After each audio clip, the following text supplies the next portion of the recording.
Assalamualaikum warahmatullahi wabarakatuh. Waalaikumsalam warahmatullahi wabarakatuh. Alhamdulillahirabbil alamin. Wassalatu wassalamu ala asrafil anbiya'i wal mursalin, amma ba'du. Yang saya hormati Ibu Diah Nawangsari, kandidat profesor. Amin. Nah, beliau ini adalah seorang yang intent dengan masalah pendidikan Islam. Sejak saya berteman dulu di Staifas pada tahun 2000 ya. Ingat saya tahun 9 tahun 2000, beliau ini yang sangat intent dengan masalah pendidikan. Kemudian beliau itu nasibnya lebih baik, itu ngambil S2 lebih dulu ya. Kemudian beliau itu ngambil doktor lebih dulu. Dan beliau ini, bahasa saya itu adalah perempuan Jember yang sangat aktif untuk masalah pendidikan, baik secara teoritis maupun secara praktis. Insya Allah, insya Allah. Dan beliau ini juga rajin nulis dan rajin peneliti dengan grup dokter perempuan lah kalau bahasa saya gitu ya. Ya, karena tidak banyak perempuan di Jember khususnya dan di Jawa Timur pada umumnya ini yang concern betul dengan masalah pendidikan. Maka menurut saya sangat istimewa untuk bicara itu. Nah, kemudian tema yang diangkat ini adalah eksistensi mapel agama dalam kurikulum Merdeka Belajar.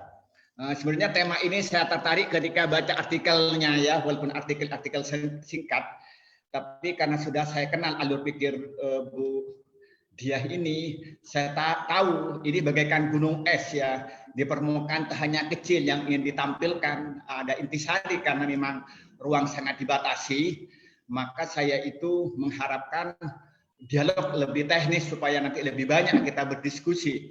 Sebenarnya dialog ini dialog tertutup ya. Sebenarnya saya ingin berdua yang kemudian di live di FB saya dan di YouTube saya sebenarnya.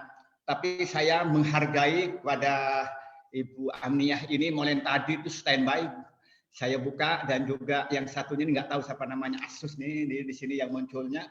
Juga ini standby mulai tadi ya, saya terpaksa buka. Cuman kali ini Ibu berdua ini belum beri kesempatan untuk bicara sampai pada nanti diberi kesempatan. Karena ini sifatnya ini kita diskusi berdua dulu. Terima kasih. Ya, begini Bu, kita melihat kalau bicara tentang agama ini jadi penting ya.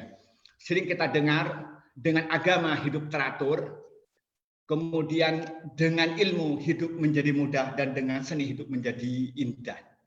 Nah, kalau kita merujuk kepada Undang-Undang Pendidikan ya nomor 20 tahun 2003, di situ dijelaskan bahwa peserta didik itu mempunyai hak untuk mengembangkan menguatkan kualitas spiritual keagamaan. Kemudian lebih diperkuat lagi kita ini ketika melihat PP nomor 55 ya tahun 2007 kalau nggak keliru, dia secara fokus bicara tentang pentingnya pendidikan agama di nasional ini. Kemudian ditambah lagi yang terakhir dengan munculnya Undang-Undang Pondok Pesantren. Namun satu sisi dengan bahasa saya itu merupakan tawaran yang diberikan oleh Menteri Pendidikan dan Kebudayaan yang baru ini, Pak Nadiem Makarim ini itu menawarkan ya yang disebut namanya Merdeka Pendidikan atau Kampus Merdeka dan sebagainya yang istilahnya. Tetapi poin besarnya di mana peserta didik itu lebih aktif untuk mengembangkan dirinya, tidak selalu terikat dengan yang sifatnya itu bimbingan di kelas, lebih banyak diberikan kesempatan. Sehingga karena lebih didorong kepada peserta didik itu aktif dalam pendidikan, tidak transfer of knowledge tapi lebih banyak praktek supaya lebih dewasa, tidak boleh tidak dia harus mengurangi yang namanya kurikulum atau mata pelajaran.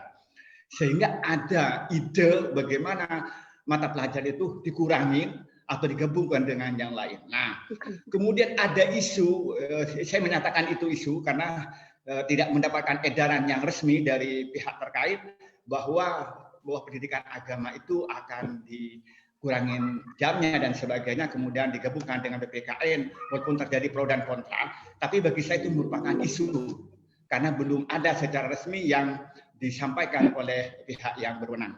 Nah, maka karena itu saya ingin mendengarkan dulu paparan dari Ibu tentang konsep yang Ibu tulis itu tentang eksistensi mapel agama atau mata pelajaran agama dalam kurikulum Merdeka Belajar.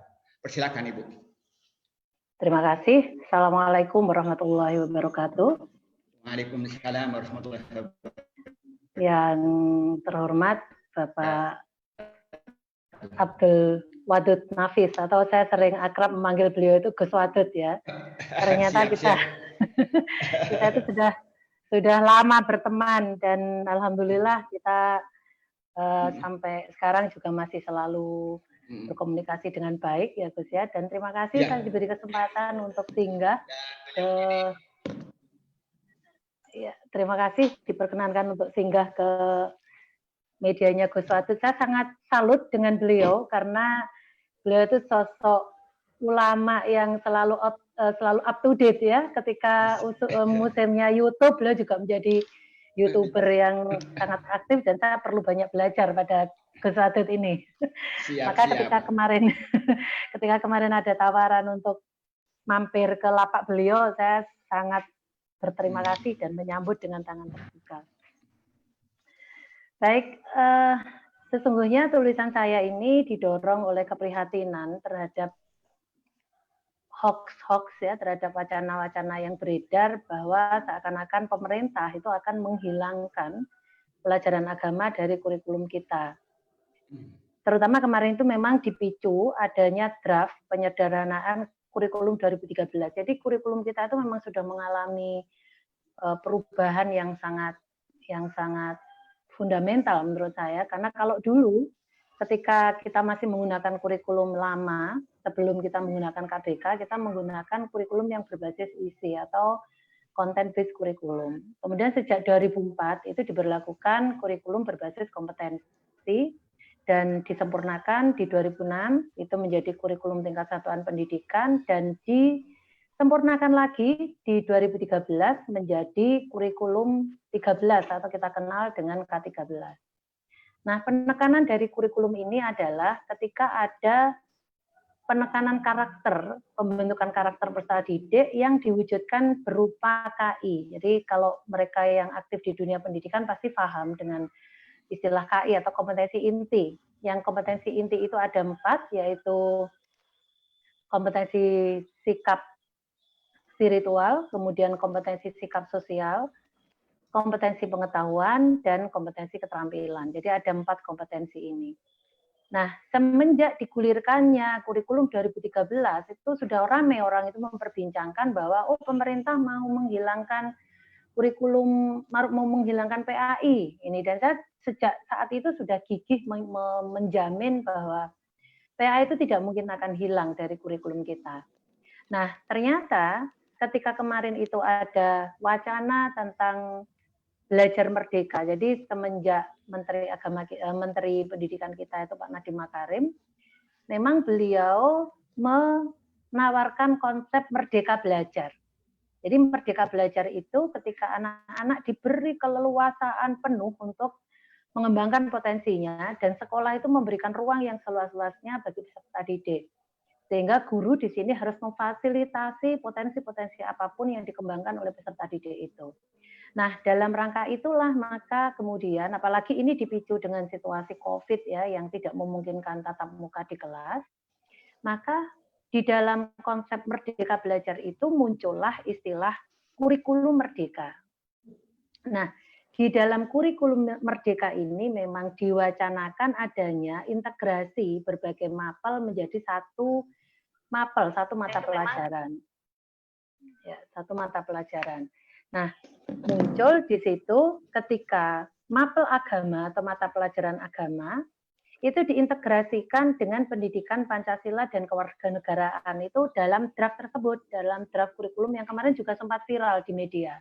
Tidak tahu bagaimana itu kok bisa viral draft itu, dan itu menimbulkan kegelisahan itu sampai banyak para praktisi pendidikan, orang tua juga itu yang khawatir bahwa nanti mapel agama ini benar-benar lenyap. Nah, di dalam draft itu memang ada istilah bahwa PKN atau dulu namanya PPKN ya, PPKN atau Pendidikan Pancasila dan Kewarganegaraan. Kalau di kurikulum lama itu sendiri-sendiri, Pendidikan Pancasila dan Kewarganegaraan dan Pendidikan Agama, maka di draft penyederhanaan kurikulum itu berubah menjadi Pendidikan Agama, Kepercayaan, dan Nilai-nilai Pancasila. Tapi yang harus kita garis bawahi bahwa ini adalah draft. Nah, untuk menangkal gelombang hoax, kemudian gelombang isu-isu yang semakin liar itu, maka saya menulis tentang eksistensi mapel agama dalam kurikulum kita. Jadi dalam tulisan saya itu saya memastikan bahwa tidak mungkin pemerintah itu akan menghilangkan mapel agama dari kurikulum kita senyampang Undang-Undang Pendidikan masih menggunakan UU nomor 20 tahun 2003 atau UU Sisdiknas nomor 20 tahun 2003. Dan UU Sisdiknas nomor 20 tahun 2003 ini adalah penyempurnaan dari Undang-Undang Sisdiknas nomor 2 tahun 89. Satu hal yang penting digarisbawahi dalam undang-undang ini adalah di pasal 12 ayat 1.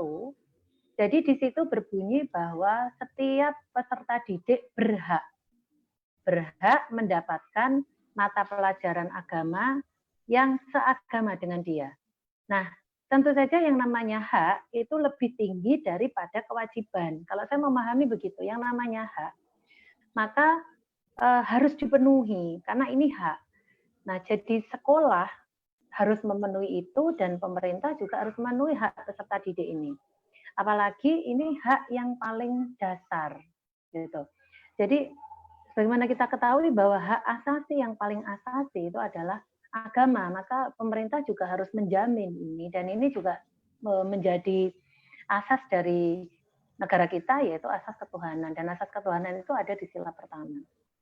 Nah, dari sini maka tidak mungkin pemerintah akan melakukan akan melakukan penghapusan mapel agama atau bahkan integrasi atau penggabungan mapel agama dengan mapel yang lain itu juga menyalahi undang-undang, bahkan juga menyalahi undang-undang dasar gitu. Karena agama atau mapel agama itu berbeda dengan mata pelajaran yang lain. Kalau mata pelajaran agama itu mengandung kepercayaan, yang kepercayaan itu tidak mungkin bisa diperdebatkan. Dan itu berbeda dengan pengetahuan yang lain. Gitu. Sehingga kalau kemudian kita menempatkan atau memposisikan mapel agama itu seperti mapel yang lain, itu sangat tidak masuk akal, sangat tidak manusiawi bahkan menurut saya. Sehingga saya sangat yakin bahwa tidak mungkin mapel agama itu akan lenyap. Nah, ini juga diperkuat dengan PP Peraturan Pemerintah Nomor 55 tahun 2007. Jadi di situ betul-betul ditegaskan bahwa yang namanya mapel agama itu tujuannya adalah untuk menguatkan pemahaman agama peserta didik dan juga untuk memperkuat keyakinan agama mereka. Nah, jadi ada kata keyakinan di sini. Keyakinan itu tidak bisa disampaikan dengan hanya sebatas pelajaran di kelas, tetapi juga harus ditanamkan terus-menerus dalam diri peserta didik. Nah, jadi tidak juga sembarang orang bisa memberikan mapel agama ini, maka diperlukan orang-orang, diperlukan tenaga-tenaga pendidik yang memang pakar di bidang ilmu agama itu, di bidang mapel agama itu. Kalau saya menyebut dalam tulisan saya itu lembaga yang memiliki otoritas untuk menyampaikan agama dan untuk memperkuat pemahaman dan keyakinan agama peserta didik. Dan ketika itu mapel agama, maka yang memberikan harus orang yang beragama yang sama dengan peserta didik. Jadi ketika peserta didik kita itu Muslim, maka harus orang yang memiliki latar belakang atau memiliki pendidikan tentang keislaman gitu. Maka di sini peran lembaga keislaman atau keberadaan lembaga keislaman juga tidak akan mungkin hilang.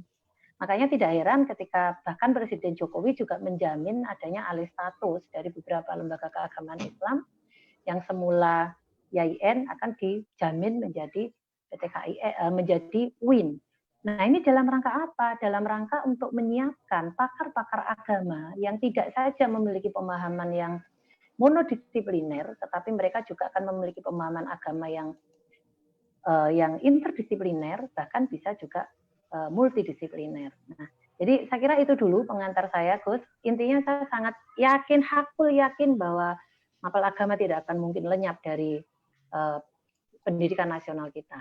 Terima kasih, saya kembalikan kepada Gus Wadud lagi. Ya, terima kasih Bu. Sebelum saya lebih jauh, supaya pendengar, karena ini saya juga live di FB saya, mungkin banyak orang yang awam kayak saya dalam masalah pendidikan ya. Mungkin dijelaskan dulu bagaimana tentang logika Merdeka Belajar ini, kayak apa gitu konstruksinya gitu ya. Sehingga ketemu nanti sambung antara tadi itu K13, kemudian Merdeka Belajar, dan kemudian melahirkan isu itu gitu kan, biar ketemu. Betul. Apa sebenarnya logika daripada Merdeka Belajar itu. Baik. Jadi ini kita berbicara dalam tataran filosofis. Dulu pendidikan kita, ketika kita masih menggunakan kurikulum yang lama, kita tuh menggunakan paradigma behavioristik. Paradigma behavioristik itu ketika konsepnya adalah siswa belajar, guru mengajar. Jadi guru sebatas transfer of knowledge. Siswa hanya diberi ruang yang sangat kecil dalam proses belajar mengajar. Maka dengan berkembangnya perkembangan peradaban zaman, kemudian juga perkembangan ilmu pengetahuan, maka kita beralih dari paradigma behavioristik, kita masuk ke dalam paradigma konstruktivistik. Nah, di dalam paradigma konstruktivistik ini, kita menggunakan psikologi kognitif. Artinya bahwa guru tidak mentransfer pengetahuan, tetapi guru memberikan informasi awal dan biarlah siswa itu menggali makna dari informasi yang diperoleh dari guru tersebut. Sehingga tugas guru adalah memberikan ruang belajar yang semerdeka mungkin, yang seseluasa mungkin bagi peserta didik untuk mengembangkan potensinya.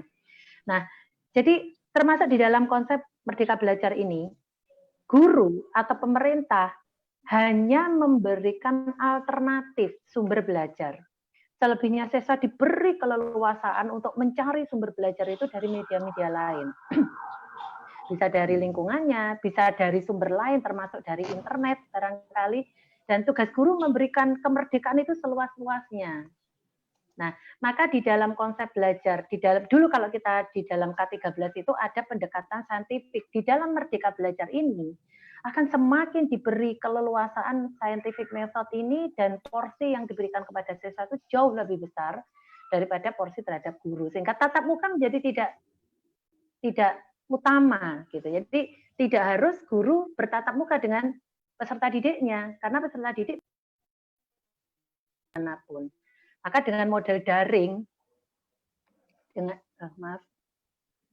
dengan model daring ini semakin membuktikan bahwa Merdeka Belajar itu ya kurang lebih ya seperti daring ini. Kira-kira begitu, Bos.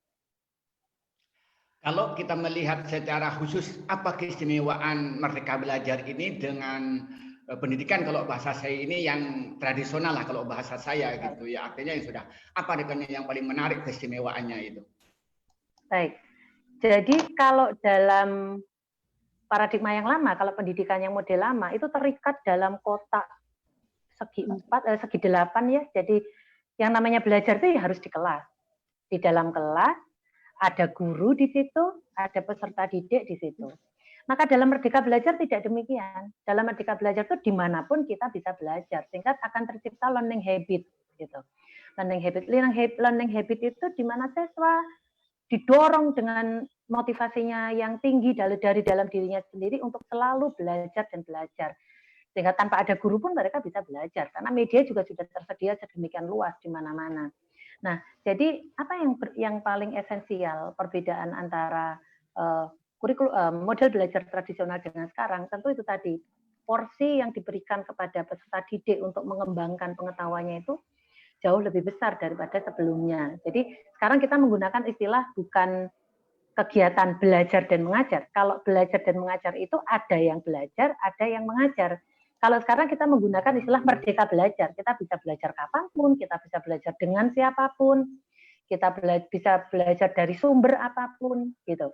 Itu konsep yang secara umum dari Merdeka Belajar. Maka kurikulumnya juga kurikulum merdeka. Pemerintah tidak akan menyediakan buku paket, tidak akan menyediakan yang harus kita taati, tidak akan menyediakan kurikulum yang kaku, tidak. Itu hanya alternatif-alternatif, dan guru maupun siswa diberi kebebasan untuk mengembangkan kurikulum sesuai dengan kekhasan daerah masing-masing. Itu konsep Merdeka Belajar seperti itu. Iya, itu menarik. Tetapi satu sisi bisa jelaskan sisi kelemahannya. Kita melihat misalnya di Indonesia ini kan sangat beragam ya. Mungkin kayak di Jakarta itu fasilitas itu lebih tinggi, kemudian kesadaran belajar itu sangat tinggi, terutama dari orang tuanya. Tetapi kalau di daerah, misalnya kayak di Ponorogo, daerahnya Pak Asin ini, mungkin ya juga daerah saya di Lumajang, kira-kira begitu itu kan banyak kadang-kadang dengan sistem tradisional saja gurunya marah-marah ya hasilnya begitu gitu. Kira-kira bagaimana itu melihatnya? Baik, jadi memang ini tawaran dari Pak Nadiem itu memang betul-betul sangat apa istilahnya, sangat banyak yang pro dan kontra karena ini masih baru, bagaimanapun masih baru. Nah, jadi gini Gus, saya akan menggunakan logika yang sebaliknya, logika yang terbalik. Kalau tadi Gus Atut menyampaikan bagaimana kalau misalnya daerah yang terpencil kemudian dengan fasilitas yang sangat terbatas harus dituntut seperti yang di Jakarta. Bagaimana kalau sebaliknya? Misalnya daerah yang itu daerah pesisir. Di daerah pesisir, masyarakat itu sudah sangat akrab dengan kehidupan laut. Lalu dia dipaksa untuk mengikuti kurikulum di daerah perkotaan yang sangat tidak tergambarkan dalam pola pikir mereka-mereka yang berada di daerah pesisir. Begitupun misalnya yang di daerah yang di rumah saya juga sangat desa ya, di pedesaan, kemudian kita dipaksa menggunakan kurikulum yang disamaratakan secara nasional di seluruh Indonesia, tentu kita akan memiliki konsep-konsep yang kurang membumi. Nah, maka dengan Merdeka Belajar ini, sekolah atau satuan pendidikan itu diberi keleluasaan untuk mengembangkan kurikulum sesuai dengan situasi kondisi, sesuai dengan konteks di mana kurikulum itu diberlakukan. Itulah sebabnya maka UN dihapus, Gus, dalam Merdeka Belajar itu. Jadi tidak ada UN. Kemudian akreditasi juga ke depan tidak akan ada lagi. Jadi kita enak ya, nggak usah pusing-pusing ngurusin akreditasi. Kemudian RPP juga, gitu. Jadi semuanya akan ada penyederhanaan. Oke, jadi itu lebih banyak tadi didiskusikan di sekolah tingkat dasar ya, dari SD, SMP, SMA dengan sederajat. Nah, gimana konsep Merdeka Belajar di perguruan tinggi, baik S1 atau S2 atau S3? Gimana konsep yang ditawarkan? Karena pernah saya ngikutin dialognya Pak Menteri itu, saya melalui YouTube ya, dia juga menawarkan Merdeka Belajar juga di perguruan tinggi ya. Betul. Betul. Jadi kalau di perguruan tinggi istilahnya kampus merdeka. Jadi yang namanya kampus merdeka itu ya memang, apalagi kalau di perguruan tinggi kita diberi otoritas yang penuh untuk mengembangkan kurikulum kita. Tetapi ada yang perlu juga kita tegaskan di sini bahwa kita juga ada istilah KKNI, Kerangka Kualifikasi Nasional Indonesia. Saat ini pemerintah sudah menyediakan itu, kerangka kualifikasi itu, sehingga kurikulum apapun senyampang bisa mencapai CP atau outcome. Jadi kalau di perguruan tinggi bahkan menurut saya sudah sejak lama diterapkan kampus merdeka ini, karena pemerintah memang sudah memberikan otoritas penuh kepada setiap perguruan tinggi untuk mengembangkan kurikulumnya. Pemerintah hanya menyediakan alternatif saja, alternatif CP atau capaian pembelajaran. Capaian pembelajaran itu kalau dalam bahasa KKN itu atau outcome gitu ya, outcome. Jadi peserta didik itu luaran kita, outcome kita nanti itu hendaknya memiliki kualifikasi secara nasional. Jadi ada kerangka kualifikasi nasional Indonesia. Karena kita berada di Indonesia, maka kita KKNI, kerangka kualifikasi nasional Indonesia.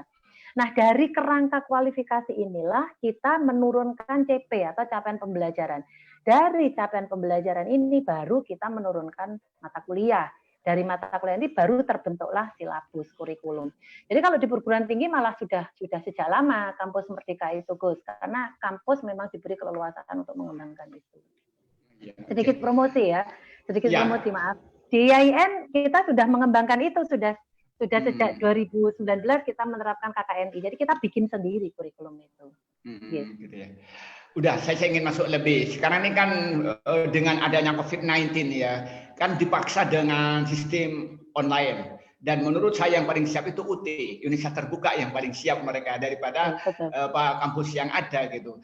Nah, coba saya ingin tahu bagaimana hubungan antara kampus Merdeka dengan sistem online atau digitalize istilah sekarang ini. Nah, jadi ini, Kampus Merdeka atau Merdeka Belajar itu justru menemukan momentumnya dengan adanya peristiwa COVID ini. Jadi mau tidak mau orang akhirnya, oh iya toh, ternyata benar kita bisa belajar walaupun tidak di dalam kelas. Ternyata kita bisa memanfaatkan semua media untuk tetap belajar. Tapi bagaimanapun saya tidak menafikan peran guru, Gus ya. Jadi saya menyetujui konsep Merdeka Belajar, bukan berarti kemudian peran guru akan digantikan digital atau digantikan alat media elektronik, tidak. Bagaimanapun peran guru tetap penting. Taklim itu bagaimanapun tetap harus kita lakukan. Tetapi fakta bahwa COVID-19 ini sudah sedemikian menjadi pandemi internasional dan kita juga tidak tahu ini akan berakhir kapan, maka tawaran Merdeka Belajar atau kampus Merdeka itu sebuah solusi. Artinya kita harus tetap belajar. Bukan berarti karena COVID kemudian kita mandek, kita tidak kuliah, kita tidak sekolah. Maka dengan Merdeka Belajar ini adalah sebuah solusi yang sangat tepat bagi saya. Oh ini ada Pak Aksin. Assalamualaikum Pak Aksin. Waduh, kita ketemu di udara nih ya.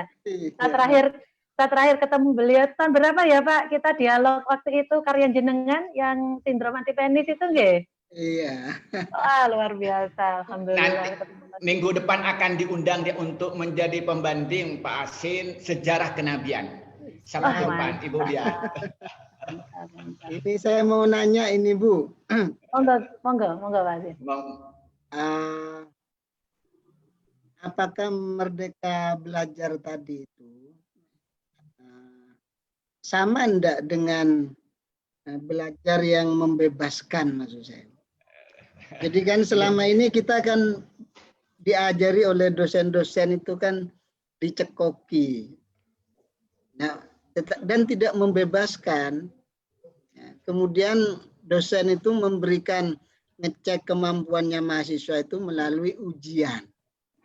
Nah ini kan tidak membebaskan, walaupun sudah merdeka belajar, tetapi kalau belum tentu juga membebaskan, itu gimana? Ya, wah ini silakan. Pak Aksin ini. Ngatur nuwun Pak Aksin. Ini saya yakin beliau ini seorang filosof. Jadi bahasanya kan filosof ini. Ini kan filosof bahasanya perlu penuh arti gitu. Silakan. Oke, terima kasih Pak Aksin. Jadi ini sesungguhnya apa tadi istilahnya Merdeka Belajar. Merdeka Belajar itu ya pendidikan yang membebaskan. Ini kan sudah lama, ini wacananya sudah lama ya Pak Aksin ya, pendidikan yang membebaskan itu. Misalnya ada Ivan Illich, kemudian juga konsepnya Paulo Freire itu. Tetapi selama ini pemerintah kan hampir atau siapapun orang ya, pemerintah, praktisi pendidikan itu seakan-akan anti terhadap konsep pembebasan belajar, apa istilahnya? Belajar yang membebaskan, pendidikan yang membebaskan. Karena seringkali orang menganggap bahwa kalau kita menggunakan konsepnya Lynch, nanti kita akan cenderung ke arah kiri dan sebagainya gitu kan. Nah Pak Nadiem ini nampaknya tertarik untuk menguji cobakan itu di sekolah dan itu masih sangat diperdebatkan gitu Pak. Banyak yang menolak konsep Merdeka Belajar ini. Karena lagi-lagi orang akan khawatir loh, terus nanti gimana dong peran guru, bagaimana peran pembentukan karakter kalau kemudian siswa diberi kebebasan seluas-luasnya untuk belajar gitu. Sehingga sekali lagi ini masih konsep dan saya sangat setuju dengan Pak Aksin, belum tentu konsep Merdeka Belajar itu nanti juga akan membawa kepada pendidikan yang membebaskan gitu. Belum tentu juga sampai seperti itu. Tetapi harapan kita adalah dengan adanya kalau ini sudah menjadi regulasi dari pemerintah, maka pendidikan yang membebaskan itu juga akan semakin dekat dengan pendidikan kita. Paling tidak orang sudah mengenal, oh ada toh ternyata pendidikan yang membebaskan itu. Seperti itu menurut saya.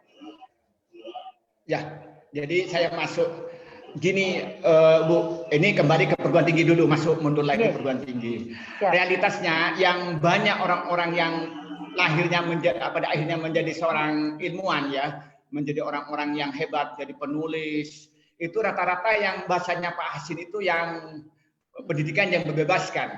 Kayak Pak Hasin ini sebagai seorang peneliti profesional bahasa saya atau peneliti ahli itu dibesarkan bukan di kelas tapi di luar kelas ya. juga orang-orang yang aktif di aktivis sampai dia misalnya itu karirnya menjadi DPR atau menjabat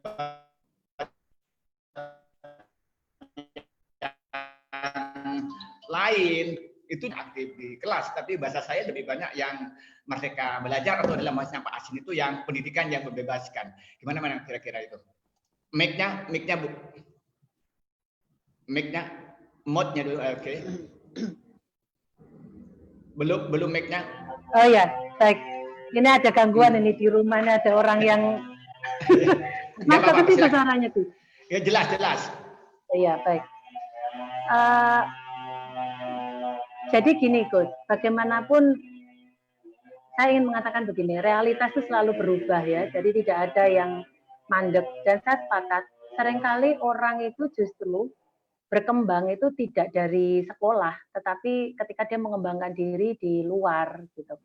Nah, di konsep Merdeka Belajar ini, orang akhirnya tidak akan berkata begini, oh saya masuk sekolah ini karena saya pengen jadi ini, tidak. Tetapi sekolah ini adalah salah satu media saya untuk menjadi siapa. Jadi untuk tidak jadi apa, melainkan untuk menjadi siapa.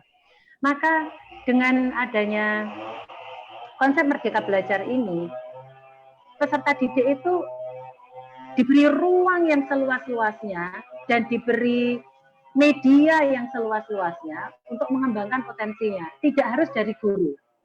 Karena guru bukan satu-satunya sumber belajar. Sumber belajar itu bisa dari manapun, bisa dari siapapun, kapanpun, dan di saat apapun. Gitu. Oke, saya ingin masuk. Ya. Saya ingin punya pengalaman ya. Saya pengalaman belajar pemasarannya di Jamiatul Imam ya, yang aliansinya ke Riyadh, Arab Saudi.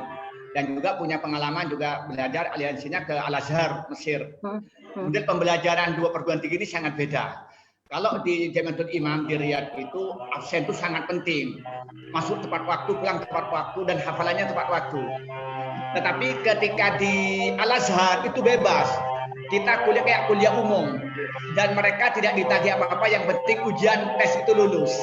Nah, di Indonesia yang banyak jadi tokoh-tokoh pergerakan di bidang keilmuan itu banyak orang-orang Al-Azhar, bukan orang-orang di Jamiatul Imam di Riyadh.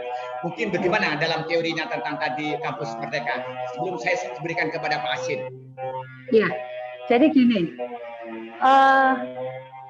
ada orang yang mengatakan begini, kalau anak didik yang ketika sekolah ranking 1, juara 1, maka dia nanti akan jadi karyawan.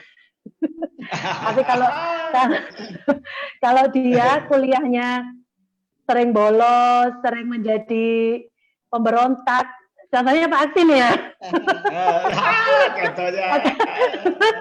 Maka ketika dia akan jadi direktur, dia akan menjadi calon rektor ya Pak Aksin, rektor Ponorogo, insyaallah, amin. Ya. Dan contoh itu sangat banyak Gus Wadud ya. Seperti rektor kita juga. Coba beliau itu besar bukan karena, saya yakin beliau besar bukan dari kotak segi 8 tadi, betul, tetapi beliau besar betul karena beliau mengembangkan potensinya itu di luar. Gus Wadud juga begitu. Jadi selama ini kita seakan-akan menganggap bahwa sekolah itu adalah sesuatu yang sangat luar biasa gitu kan. Dari sekolah itu, kalau tidak sekolah orang tidak akan berhasil, kalau tidak sekolah orang tidak akan bisa mencari pekerjaan.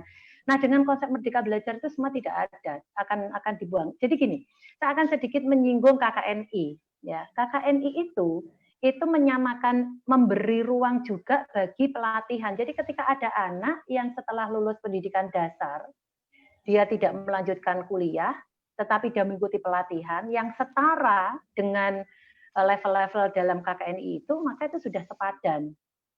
Itu dalam konsep KKNI. Artinya apa? Sekarang juga pemerintah sudah mulai membuka mata bahwa keberhasilan seseorang itu tidak melulu diperoleh di bangku kelas, tetapi juga bisa diperoleh di luar kelas. Maka ini yang kata sebagian orang mengatakan Prof. Sutrisno, kalau saya tidak salah Prof. Sutrisno itu pernah menyampaikan, yang sekarang rektor di UIN Jogja.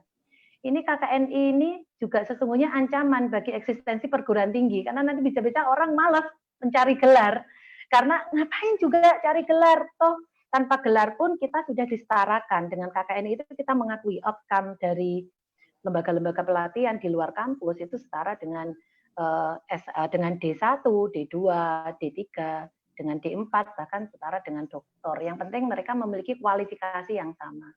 Maka pemerintah menyediakan itu, kerangka kualifikasi itu.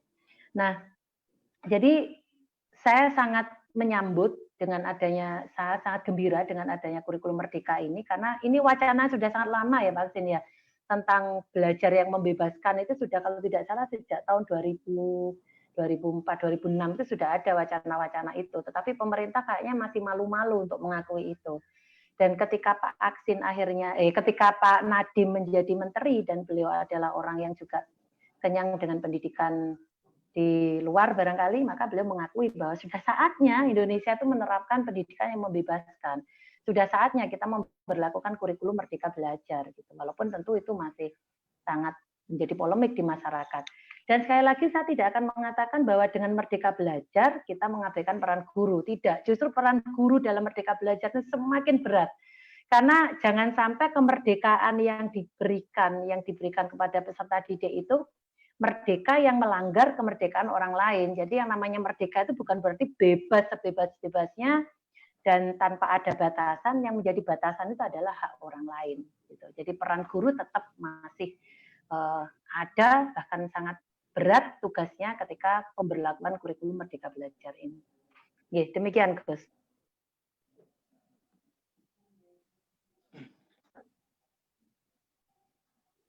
Vaksin sekarang di mana? Ini Gus Adut ini masih menghilang ini. Ini lagi ada yudisium barusan. Di Pasca ya, di Pasca.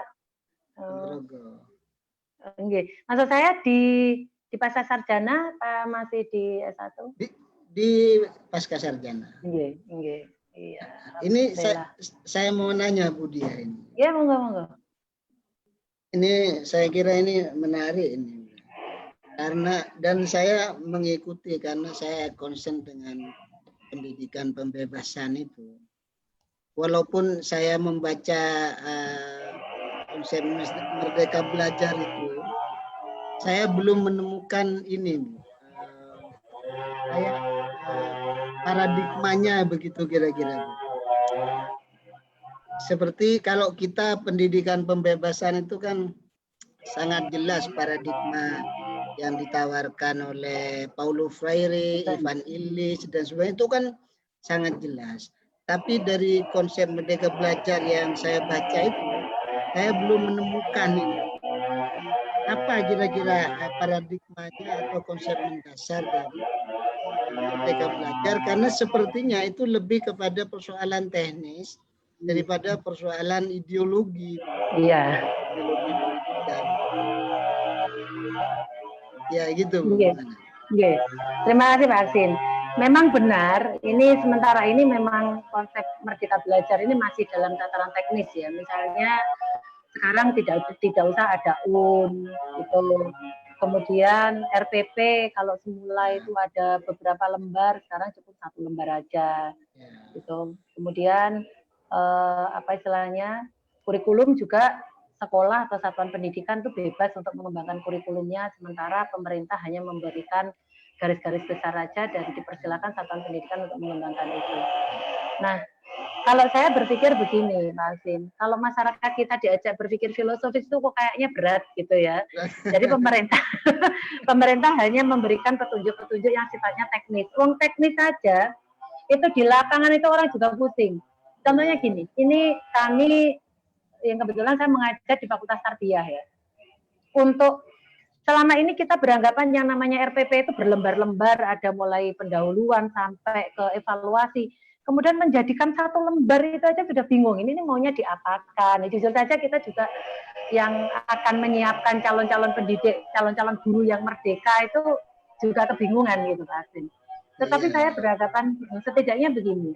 Setidaknya dengan adanya teknis yang sudah sangat-sangat sederhana itu akan mendorong kesadaran orang bahwa oh ternyata belajar itu banyak cara toh. Belajar itu tidak sekedar kita tatap muka di kelas. Oh RPP itu ternyata bisa toh kita desain seperti ini. Dan ini juga masih apa ya, sebatas wacana.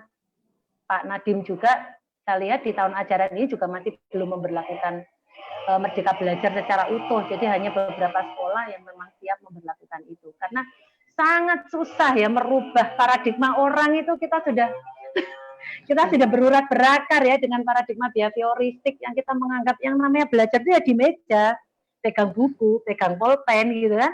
Masa belajar kok pegang gadget, itu luar biasa susah. Kan itu. Saya aja jujur sebagai orang tua, walaupun saya banyak menggeluti wacana-wacana pendidikan kebebasan, juga masih malu-malu untuk menerapkan, bahkan ragu-ragu ya untuk menerapkan ke anak saya. Kita masih menggunakan behavioristik, kemudian konstruktivistik juga tidak total, tidak betul-betul membebaskan. Gitu. Oke, saya biar karena ini sudah Bapak Abdullah Burhan ini masuk mulai tadi, saya memberikan kesempatan. Persilakan Pak Abdul Burhan untuk memberikan pikirannya. Persilakan dibuka mic-nya. Baik, Assalamualaikum warahmatullahi wabarakatuh. Menarik apa yang disampaikan oleh Bu Dia tadi berkaitan dengan pembelajaran merdeka atau kurikulum merdeka belajar. Bagaimanapun anak-anak juga perlu ada merdeka belajar, tetapi untuk pendidikan di tingkat dasar, karena kebetulan saya juga mengajar di sekolah dasar di SD. Kemarin saja ketika adanya COVID-19 itu, mereka diberi kebebasan untuk menggunakan media online itu. Yang tidak siap sebenarnya bukan hanya anak-anak saja, tetapi juga wali murid. Sehingga kurikulum Merdeka Belajar ini tentu ada beberapa tahapan-tahapan yang perlu difikirkan oleh pemerintah dalam rangka untuk adaptasi terhadap anak didik kita. Mungkin ada gambaran yang praktis agar supaya anak-anak didik itu juga wali murid tentunya kalau anak dasar bisa mudah untuk beradaptasi dengan kurikulum Merdeka Belajar yang akan diterapkan di satuan pendidikan. Terima kasih, Gus Watut. Silakan Ibu Dia untuk dibuka mic-nya, Bu Dia. Ya, terima kasih Pak Burhan. Yes, yang tadi barusan. Ya, Pak Burhan. Jadi gini, Pak Burhan. Kita tidak bisa menafikan bahwa anak itu sekarang semua sudah melek teknologi ya. Anak baru lahir itu sudah selfie. Sudah pegang HP orang tuanya ya, sudah selfie kemana-mana. Dan menjadi rebutan sekarang. Iya, betul. bahkan masih di dalam kandungan pun sekarang anak juga sudah bisa selfie. Jadi ada foto 4 dimensi ya ketika dokter meng-USG anak janin itu sudah foto 4 dimensi dan mereka juga sudah bisa selfie. Nah, saya ingat ini pernyataan dari Renal Kasali. Saya pernah membaca artikel Renal Kasali. Beliau menceritakan kita itu seperti ceritanya Nabi Nuh. Dulu Nabi Nuh itu membuat bahtera, kemudian orang mencibir, kamu ngapain bikin bahtera kok di pesisir gitu kan? Nggak mungkin, juga akan ada banjir. Intinya setelah itu tiba-tiba ada banjir dan orang akhirnya ikut terlibat oleh air bah. Ketika ada hujan itu semuanya kena air bah dan yang selamat itu adalah yang ikut di dalam bahteranya Nuh. Nah, kita ibaratkan bahtera Nuh itu sekarang adalah teknologi.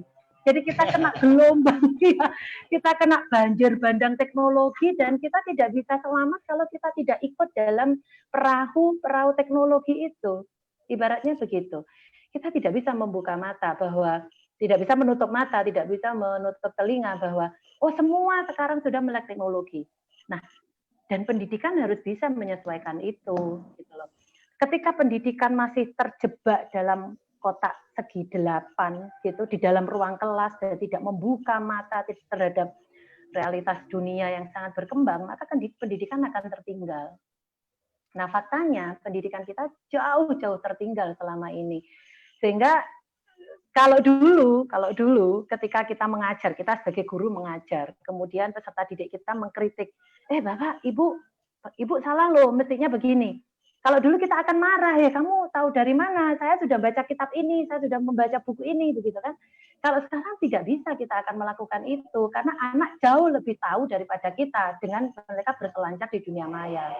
Nah, alih-alih kita itu melarang mereka untuk berselancar di dunia maya, justru kita sebaiknya memberikan mereka keleluasaan, memberikan mereka media untuk mereka berselancar dengan cara yang benar.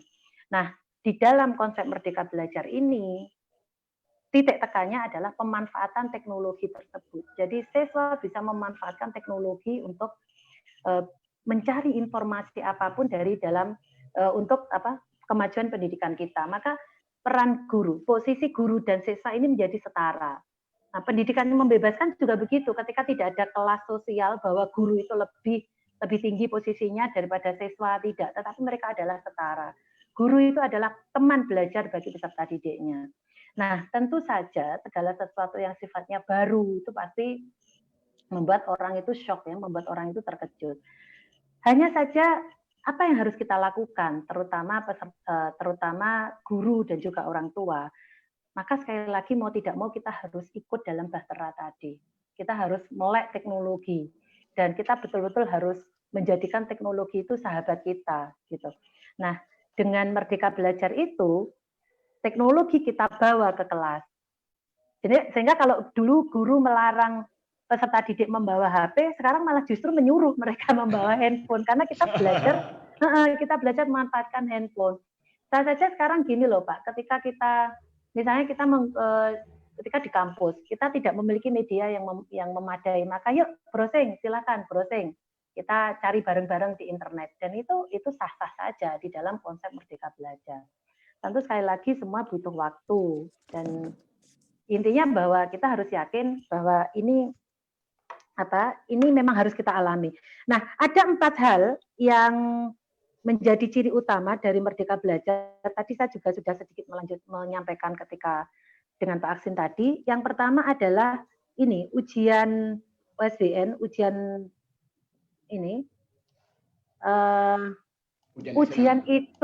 ujian itu tidak dilakukan untuk menilai kemampuan siswa, tidak. Jadi USBN, ujian nasional berstandar nasional. Kalau dulu kan kelulusan itu berdasarkan nilai USBN. Kalau sekarang tidak. Jadi itu sebatas untuk mengukur kompetensi saja, yaitu kompetensi pengetahuan. Selebihnya kelulusan anak itu tidak tergantung pada USBN ini. Apakah anak itu naik kelas atau tidak tergantung pada ujian sekolah berstandar nasional, tidak. Tetapi gabungan dari 4 kompetensi, jadi sikap spiritual, sikap sosial, pengetahuan dan juga keterampilan. Kemudian ujian nasional otomatis juga tidak wajar ketika diberlakukan ujian nasional, karena ujian nasional itu hanya mengukur 1 kompetensi. Kemudian tadi juga sudah saya sampaikan bahwa RPP itu kalau dulu berlembar-lembar sehingga kata orang, guru sekarang itu tidak ada waktu untuk mengajar karena habis waktunya untuk ngurusin bikin RPP, bikin silabus. Sekarang enggak lagi. Jadi RPP hanya 1 lembar dan penerimaan peserta didik itu dengan sistem zonasi. Lebih banyak sekarang yang dengan sistem zonasi. Jadi tidak dengan jalur prestasi. Nah, ini yang lebih memerdekakan. Itu konsepnya begitu. Yeah. Ya, terima kasih. Ini mulai tadi Bu Amniah masuk. Persilakan Bu Amniah. Barangkali ada pikiran-pikiran yang mau disampaikan. Buka mute-nya. Persilakan. Oh, nggak siap. Ya, persilakan. Saya ini Rodotul Jannah nih, mulai tadi masuk lebih awal. Persilakan. Mbak Rodotul Jannah atau Ibu Rodotul Jannah, saya nggak tahu deh. Yang penting saya panggil ini Mbak Rodotul Jannah. Persilakan. Ro'iha, Gus. Oh, Ro'iha. Oh, Ro'iha, ya Allah. Ro'ihatul Jannah, bau surga ya, bukan taman surga. Silakan. Silakan Ro'ihatul Jannah. Ya, terima kasih Pak atas waktunya yang telah diberikan kepada Budia Nawangsari. Menarik sekali Merdeka Belajar itu. Merdeka Belajar. Nah, Ibu, saya mau tanyakan, kalau seandainya kurikulum Merdeka Belajar ini diterapkan pada suatu instansi pendidikan, apakah nilai-nilai agama itu akan tergeser? Karena kan para siswa dan guru itu belajar bebas, maksudnya bebas itu ya pasti ada batasannya. Nah, bagaimana tentang karakter-karakter siswa itu? Apakah akan berubah atau bagaimana? Mohon penjelasannya. Ya, persilakan Ibu. Oke, terima kasih. Jadi Mbak Roihatul Jannah. Ya, Bu. Betul. Di kurikulum 2013 ini gini, Merdeka Belajar itu nanti akan ada kurikulum merdeka. Kurikulum merdeka itu menyederhanakan kurikulum 2013. Jadi mereka di dalam kurikulum merdeka itu bukan berarti akan ada kurikulum baru, tidak, tetapi menyederhanakan kurikulum 2013. Nah, perlu saya sampaikan bahwa tadi juga sudah saya sampaikan di awal bahwa di dalam kurikulum 2013 itu penekanannya adalah kompetensi. Ada 4 kompetensi yang harus dicapai dalam setiap pembelajaran. Itu kalau di dalam pendidikan dasar dan menengah.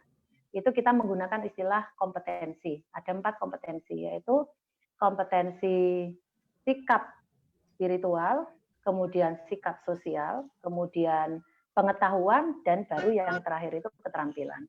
Nah, jadi kalau kemudian bagaimana dong peran guru? Nah, untuk sikap ini harus guru, gitu. Tidak mungkin pembentukan sikap itu kalau tidak melibatkan guru. Maka di tulisan saya yang kemarin di Radar itu, saya menjamin bahkan pendidikan keagamaan itu akan tetap eksis. Karena sosok guru, bahkan dalam kurikulum merdeka sekalipun, itu tetap harus dibutuhkan. Cuma guru merdeka itu berbeda dengan guru yang tidak merdeka. Nah, jadi sekarang istilahnya ada Merdeka Belajar, ada kurikulum merdeka, ada guru merdeka. Gitu. Guru merdeka itu yang bagaimana? Guru merdeka itu yang bisa mendorong siswa untuk belajar.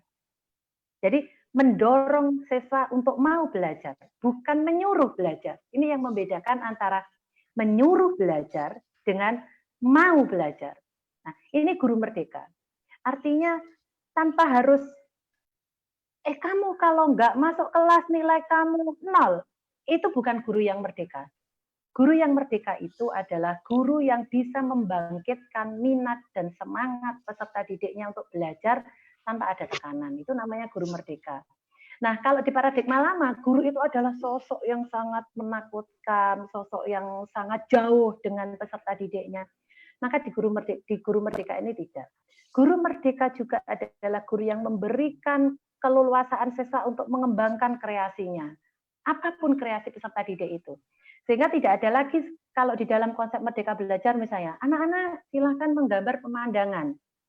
Maka kalau yang namanya menggambar pemandangan yang tidak merdeka, pasti ada gambar gunung 2, tidak tahu kenapa gunungnya 2,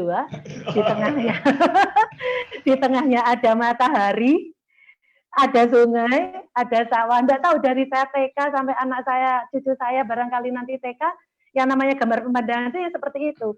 Itu produk dari guru yang tidak merdeka. Nah, maka sekarang yang namanya guru merdeka, anak-anak silakan kamu berimajinasi, kamu menggambar apapun, maka bu guru akan memberikan apresiasi kepada kamu. Nah, suatu ketika ada anak yang menggambar, misalnya ada gambar kambing, lalu kakinya 5, maka si guru tidak akan boleh mengatakan, kamu kok gambar kambing kok kakinya 5, tidak boleh begitu. Tetapi ditanya, anak, kenapa ya kok kakinya kambing 5? Oh ya Bu, ini ada kelainan, ternyata dia lahir dalam keadaan cacat. Nah, itulah guru memberikan penghargaan.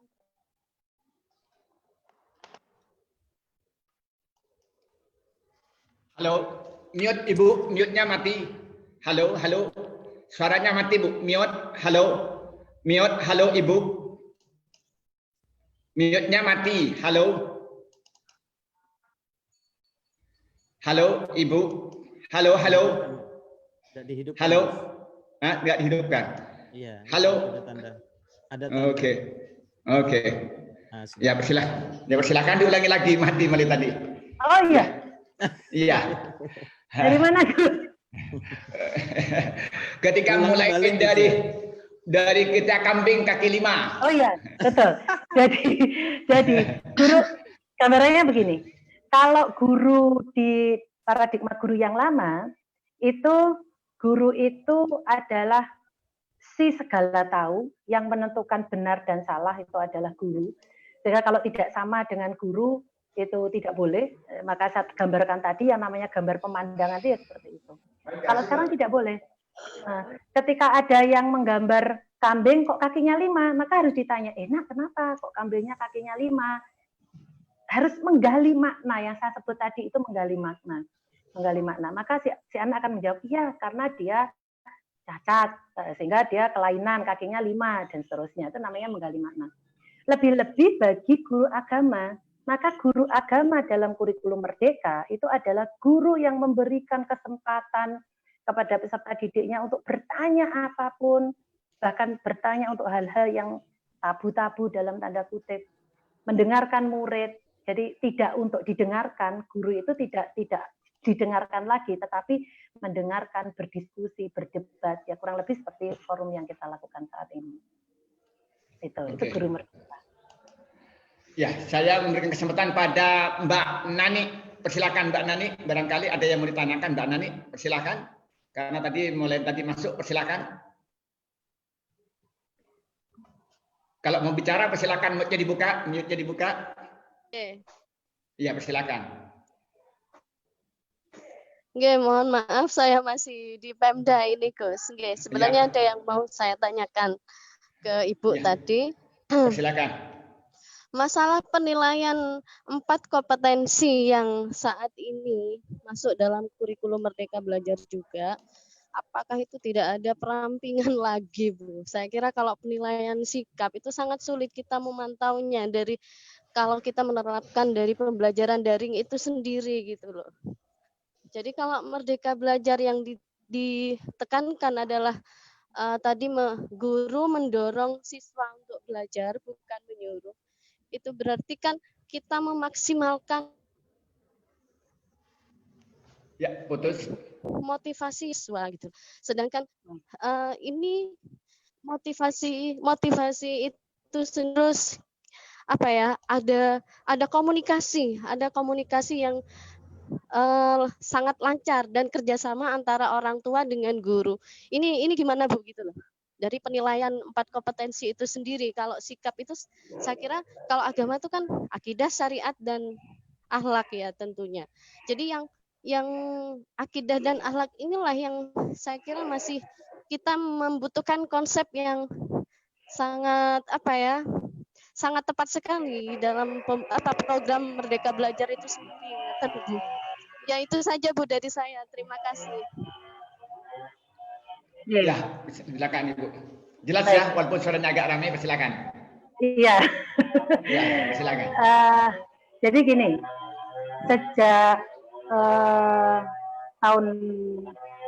sejak tahun akademik 2019-2020 dalam evaluasi itu kita sudah mensosialisasikan istilah HOT, High Order Thinking Skills.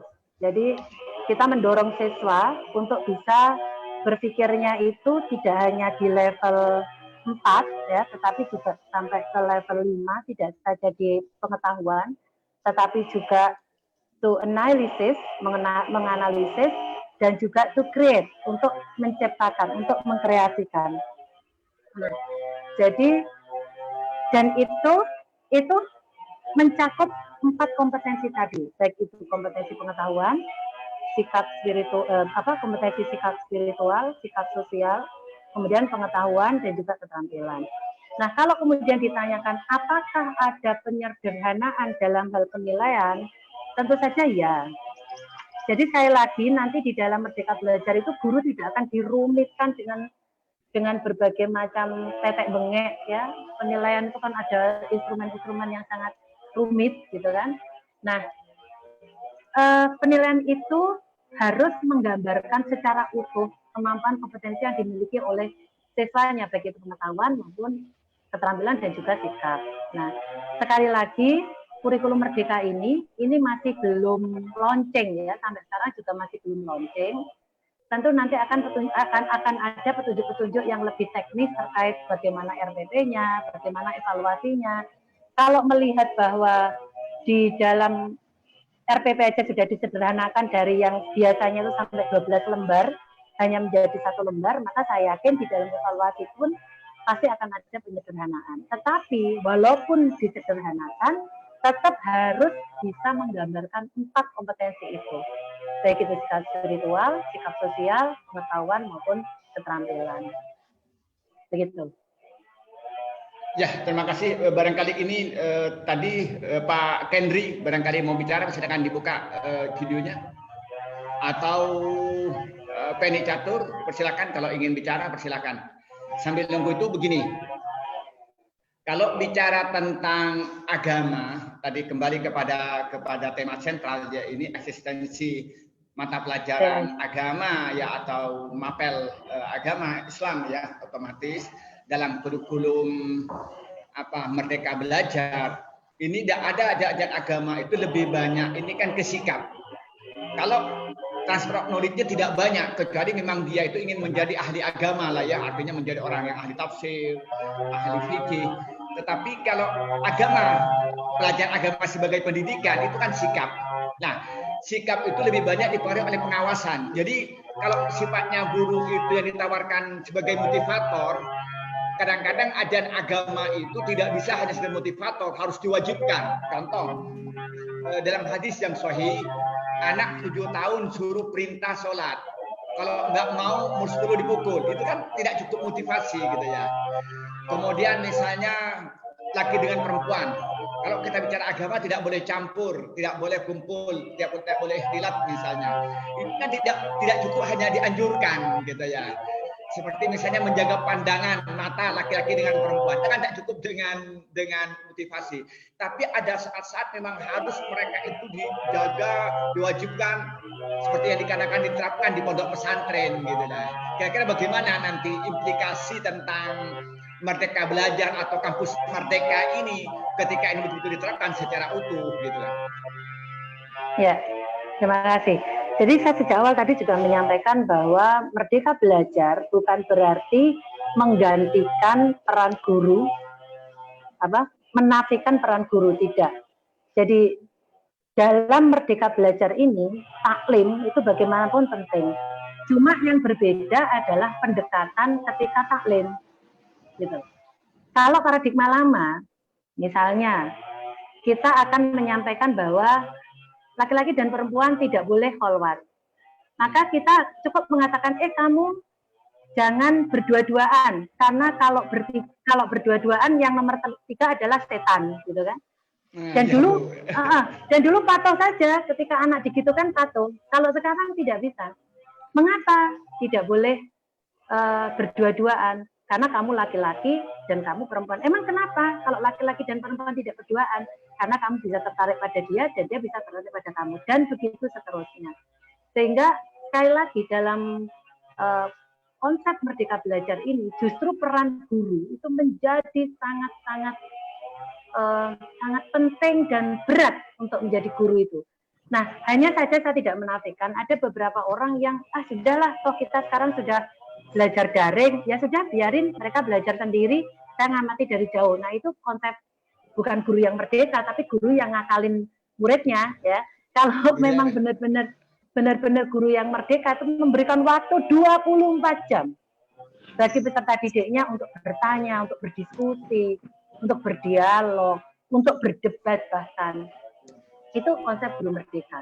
Karena mendorong anak untuk belajar sendiri tanpa ada ketakutan, tanpa ada kekhawatiran, itu tidak bisa dilakukan secara instan, tetapi harus terus-menerus. Kita dorong peserta didik kita untuk belajar tanpa paksaan dari siapapun. Seperti itu, Gus. Moga saya ingin mendengarkan dari Pak Hasin Wijaya. Jadi saya lebih fokus kepada kampus Merdeka. Karena menurut saya Pak Hasin sendiri sebagai lab yang lahir dari kampus Merdeka. Dan Pak Hasin selama ini yang saya pahami cara mengajarnya itu adalah menggunakan kampus Merdeka. Jadi selalu dia tuh memberikan pertanyaan-pertanyaan yang bikin orang itu tertarik untuk mengikuti diskusinya. karena emosinya ditembak dulu gitulah. Saya ingin menyampaikan bagaimana paradigma tentang kampus merdeka ke depan. Apakah nanti itu hasilnya justru lebih bagus atau sebaliknya? Karena sekarang itu yang banyak mahasiswa instan ya. Dia itu kalau diberi tugas carinya di Google gitu ya. Jadi bagaimana? Kira saya ingin mendengarkan dari Pak Hasin ini ya. Karena saya itu jadi pendengar, jangan. Ya nggak apa-apa. Ya, sekaligus pendengar juga. Sekaligus. Saya ini loh mulai tadi itu ingin memantapkan hasil bacaan saya terhadap kampus merdeka itu dari Budia. Oh ya. Ya sekarang coba lah apa ide-ide Pak dulu sebagai pancingan alur pikir dari Budia nanti supaya ketemu. Persilakan. Soalnya begini ya. Ya ini saya juga cerita Bu. Ya. Jadi saya ini akan biasa membaca buku-buku pembebasan. Kayak buku Paulo Freire, Ivan Illich, Hasan Hanafi. Dan saya tidak setuju dengan model pendidikan ala bank, kan begitu kata Paulo Freire. Orang itu dicekoki misalnya. Kalau kayak misalnya begini, saya itu tidak pernah membuat RPS. Apa istilahnya RPS atau apa itu? Ini direktur nggak paham RPS ini. Ya, nggak tahu. Kenapa? Karena RPS itu dosen itu kan dalam satu semester dia sudah memberikan sub-sub materi dengan referensi yang sudah ada. Padahal selama satu semester referensi itu perputarannya luar biasa. Itu berarti dosen yang membuat RPS dengan referensi yang sudah ada, dia tidak akan pernah update pemikiran baru dia. Nah, karena itu maka saya tidak pernah membuat. Kadang-kadang buku-buku lama yang dimasukkan. Iya, buku lama yang hanya diambil subbab begitu. Dan itu pengalaman karena teman-teman saya itu di sini ada yang begitu saya sindir gitu. Jadi sistem dari pemerintah diubah, ada apakah 13 KKNI sekarang Merdeka Belajar, itu kan sistem yang di atas ya, tetapi otak atau metode berpikirnya dosen, guru dan strategi. Saya keluar kemarin beliau dan tela, kecil tenang lecur aku puji. Terus yang kedua ya, mahasiswa itu jangan dijejali, jangan diberi maksud saya, tetapi dipancing. Jadi kalau saya ngajar misalnya, saya catat ajaran yang sifatnya doktrin selama ini. Ya. Salah satu contoh ini saya terapkan ke anak saya dulu waktu SD. Itu kan anak SD itu kan diatur seperti apa, robot. Misalnya begini, mereka disuruh pakai seragam, ya kan? Kemudian masuk harus berbaris. Kalau berdoa tangannya semua di depan. Itu kan anak diajari cara berpikir monolitik. Sehingga kalau ada orang yang berbeda dengan mereka, itu dibully itu. Dan saya pernah itu mencoba anak saya yang pertama itu. Jadi pas hari Jumat harus pakai baju pramuka. Saya basahi itu baju pramukanya. Ya. Terus dia harus berangkat sekolah. Saya antar, nyampe di sana nangis dia. Dibully oleh teman-temannya, dihukum oleh gurunya. 3 minggu lagi saya coba begitu lagi. Ya, terus enggak mau sekolah lagi saya antar. Nah, setelah itu biasa saya ajari bahwa pelangi itu tidak akan indah kalau tidak warna-warni. Nah, iya kan? Nah, karena itu maka mulai SD itu kita ini sudah dijejali cara berpikir yang monolitik. Nah, karena itulah maka menurut saya beberapa hal yang sifatnya doktrinir selama ini itu yang harus dibongkar oleh menteri itu ya. Hal-hal seperti itu mungkin salah satunya sudah diterapkan di sini Bu ya, tentang materi harus disesuaikan dengan kebutuhan lokal. Ini sebenarnya sudah pernah ada dulu tulisan-tulisan siapa itu yang pendidikan berdasar pengalaman, John Dewey itu kan sudah lama dikembangkan John Dewey sebenarnya. Hanya di sini kan sifat istilahnya kan merdeka belajar, materi dan pembelajaran disesuaikan dengan kebutuhan lokal. Tapi kalau bahasanya John Dewey itu kan istilahnya pendidikan berdasarkan pengalaman gitu.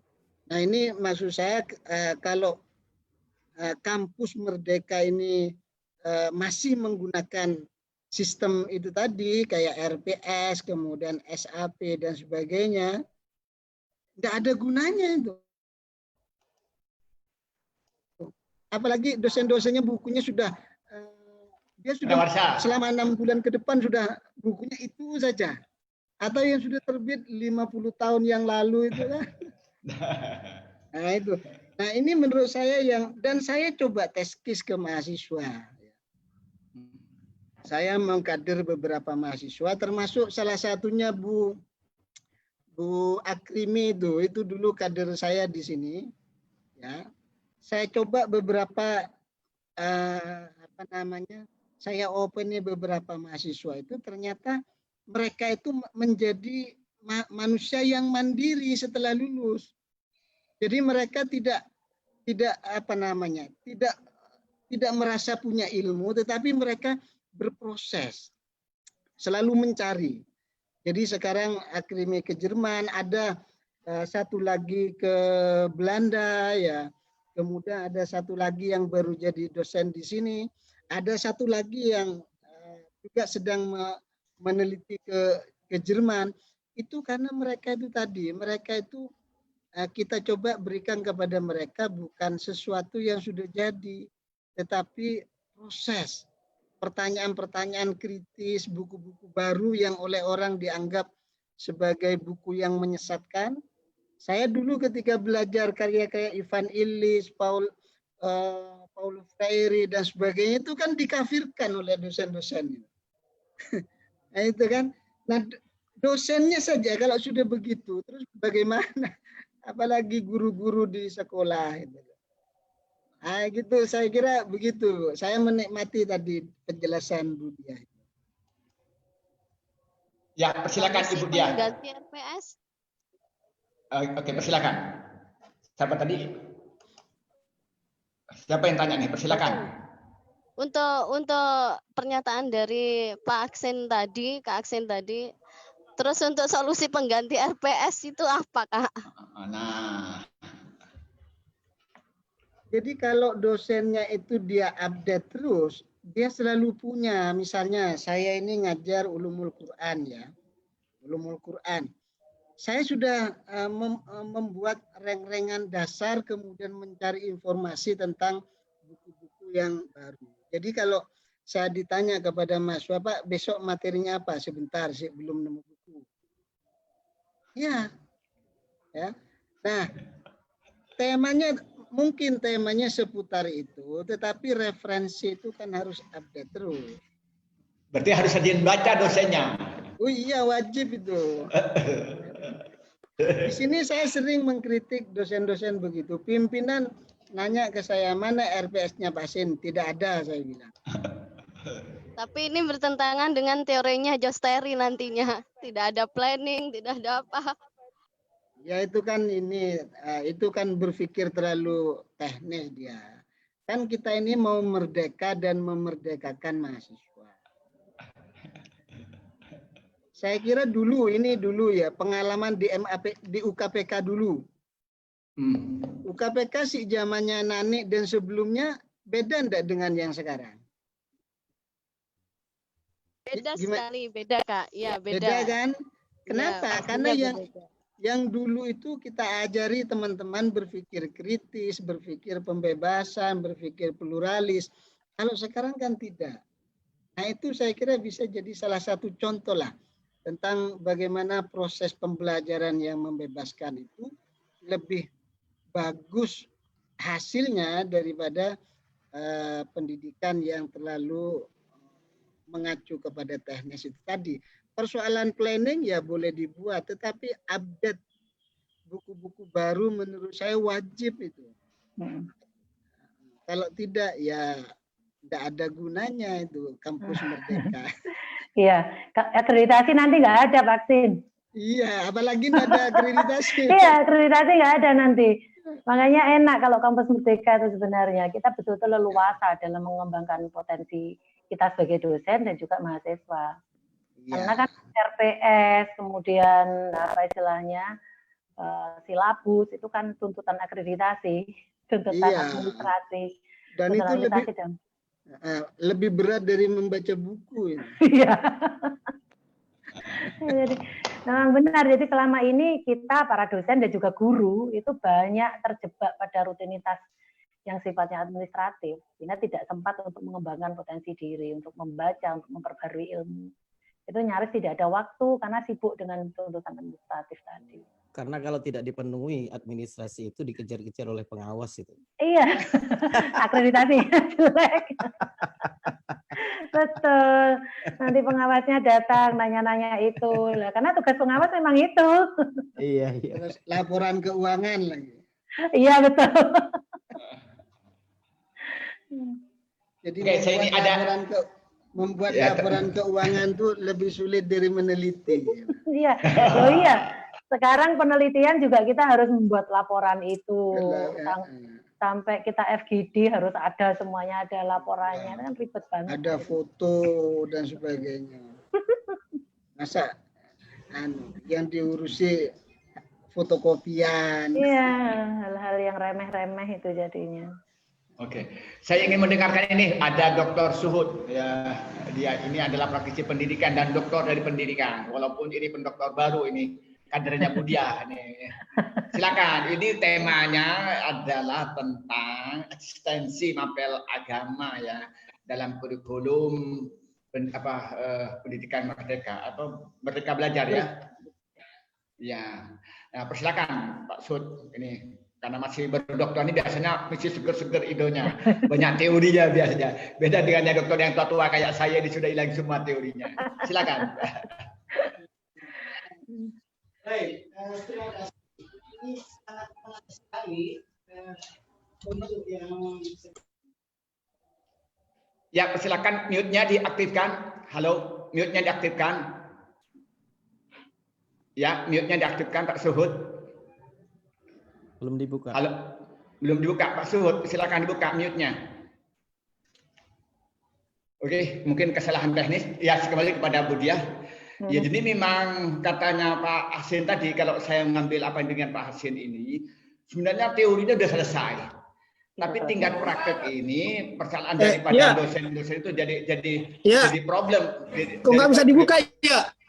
Nah, udah, Gus, masuk Gus ya. Ya, persilakan. Ya, persilakan. Oh, ini mati lagi. Oke. Tapi yang diproblemnya kan di tingkat praktek, Ibu. Jadi tingkat problem terutama semangat membaca itu sangat rendah. Nah, saya melihat umpamanya contoh indikatornya ketika pergi ke rumah dosen-dosen yang saya kenal. Saya jangan bicara guru, dosen lah. Jadi kalau masuk ke rumahnya biasanya di ruang tamunya itu saya mendapatkan ya mungkin aksesoris lah ya, macam-macam lah. Tapi atau kalau melihat buku-buku yang lama lah. Kalau saya kan orang ekonomi, kalau bicara ekonomi makro mungkin buku-buku yang lama, tidak yang terbaru gitu ya. Nah, apalagi kalau masuk ke guru ya, kalau guru ngajar fikih, mungkin fikih Islami itu terjemahan milik siapa itu ya itu aja nggak naik-naik. Atau misalnya Kurdis kan hadisnya itu yang beli di Kemenak itu biasanya diciptakan Pak Hatra itu. Ini kan juga problem juga. Apalagi kadang-kadang kita ini kalau baru naik pangkat itu kadang-kadang ya kita ini lebih dahulu lah memperbaiki pagar gitu Pak Asin ya. Kalau dapat penelitian itu kira-kira yang pikirkan lebih dulu kita bagaimana bukan beli buku. Tapi kita pagar yang mana yang harus kita perbaiki, kursi yang mana yang harus kita ganti. Gitu. Ini kan juga problem. Terus kemudian juga iklim diskusi itu kita lebih banyak formalitas gitu ya. Tapi maka saya akan memulai dengan Zoom ini kan lintas daerah. Pak Asin Ponorogo ini bisa ketemu, Pak Suhud di Lumajang, Bu Dia di Jember ini kan bisa ketemu. Itu Mbak Nani ini sambil pergi ke Pemda bisa juga ikut. Itu kan saya gagas disitulah, karena menurut saya dengan kita diskusi, saya 4 kali ketemu dengan Pak Asin ini sudah tahu alur pikirnya sudah, walaupun saya dapat ngecam banyak orang. saya itu di WA saya, aduh sudah macam-macam dengan diskusi 4 kali bedah bukunya Pak Asin, tapi itu risiko. Saya buka pangku itu adalah risiko gitu kan, begitu Pak Asin ya. Begitu, silakan Ibu. Sebelum nunggu Pak Suhud ini setelah ini, silakan. Ya, jadi gini, Gus Wadud. Wacana tadi sudah disampaikan oleh Pak Aksin ya, wacana tentang pendidikan pembebasan itu sebenarnya juga sudah lama, dan kalau kita lihat di dalam konsep pendidikan Islam sendiri itu juga sesungguhnya memberikan ruang yang seluas-luasnya bagi peserta didik untuk mereka itu bertanya. Misalnya dalam salah satu surat, dalam surat Ad-Duha, masa ila falatanhar. Jadi bagi siapapun yang bertanya, janganlah kamu menghardik. Spirit pendidikan pembebasan itu sesungguhnya ajaran agama kita tuh sangat-sangat memberikan ruang ya bebas-bebasnya. Banyak kisah-kisah ketika Rasulullah meladeni pertanyaan anak kecil, Rasulullah juga meladeni pertanyaan perempuan-perempuan terhadap persoalan apapun. Protes perempuan juga dilayani. Nah, hanya saja dalam praktek pendidikan kita sekian lama kita itu terkungkung oleh pola pendidikan yang tadi juga monolitik, uniformistik, sentralistik gitu. Jadi segala sesuatu itu harus bersuara sama, harus seragam, harus tersentral. Karena kita menggunakan paradigma behavioris itu tadi. Nah, baru 2004 kita tuh diperkenalkan gitu. Ada sedikit keran keterbukaan di kurikulum 2004 ketika tidak berbasis pada isi, jadi tidak content based kurikulum, tetapi kompetensi based kurikulum. Artinya pembelajaran, saya fokuskan di sekolah dasar menengah ya, karena tema di tulisan saya itu juga lebih banyak menyentuh di sekolah dasar dan menengah. Di kurikulum 4 itu sudah mulai pemerintah memperkenalkan, oh ini loh, kita sekarang mengajar itu tidak berbasis pada isi, tetapi berbasis pada kompetensi. Kompetensi itu apa? Kompetensi itu kemampuan-kemampuan yang dimiliki oleh peserta didik dan khas hanya dimiliki oleh peserta didik. Maka muncul kemudian wacana dari anekdot Kak Seto Mulyadi ya. Ada sebuah anekdot itu semangat dari pendidikan pembebasan. Ada sebuah sekolah ya, sekolah itu ada sekolah binatang, ini karena anekdotnya ke binatang. Ada sekolah binatang, sekolah itu menawarkan kurikulum plus ya, lalu di situ daftarlah si ikan, kemudian daftarlah kucing, daftarlah ayam. Nah, ketika pelajaran, dan di situ kurikulumnya plus ada pelajaran memanjat, ada pelajaran menerkam musuh, ada pelajaran terbang. Ketika ketika pelajaran terbang, burung yang unggul. Tetapi kucing, apalagi ikan, gagal. Dan guru selama ini menjudge, kamu kok gagal, kamu nggak naik, karena kamu nilai kamu ini buruk. Maka akhirnya, yang kucing yang seharusnya pandai menerkam mangsa, dia frustasi gara-gara dia gagal di pelajaran terbang. Maka apa yang seharusnya dia kuasai menjadi tidak mereka kuasai. Nah, kurikulum itu yang uniformistik, sentralistik, monolitik itu dirombak di kurikulum 2004 dengan KBK itu. Maka yuk mendidik itu jangan mereka diberi perangkat keterampilan sesuai keinginan kurikulum, tetapi didasarkan pada kemampuan mereka. Tapi apa yang terjadi? Dunia pendidikan kita belum siap. Maka balik kembali ke KTSP. Nah, tapi saya tadi mengatakan juga Bahtera Nuh itu tetap kita apa istilahnya kena banjir bandang teknologi itu, dan diberlakukanlah kurikulum 2013 yang semakin mempertajam kurikulum berbasis kompetensi. Jadi tidak based on content, tidak berbasis isi, tetapi berbasis pada kompetensi. Nah, situasi COVID ini mau tidak mau kita harus menerima konsep Merdeka Belajar. Tapi tentu memang harus proses ya, tidak bisa secara ekstrim seperti Pak Aksin tadi. Saya juga tadi barusan mendaftarkan anak saya dan masih ada seragam, masih ada jadwal sekolah yang kaku gitu kan. Bagaimanapun ini kita sudah lebih baik daripada sebelumnya. Gitu. Oke, ya terima kasih. Saya ingin mendengarkan Nurul Ainin. Barangkali mau memberikan komentarnya, persilakan, atau ide-idenya, persilakan. Oh, enggak. Kembali ke Pak Suhud, persilakan Bapak Suhud. Ini sudah mulai bagus. Silakan Pak Suhud. Oke, Gus, makasih. Ya, Makasih, Gus. Nah,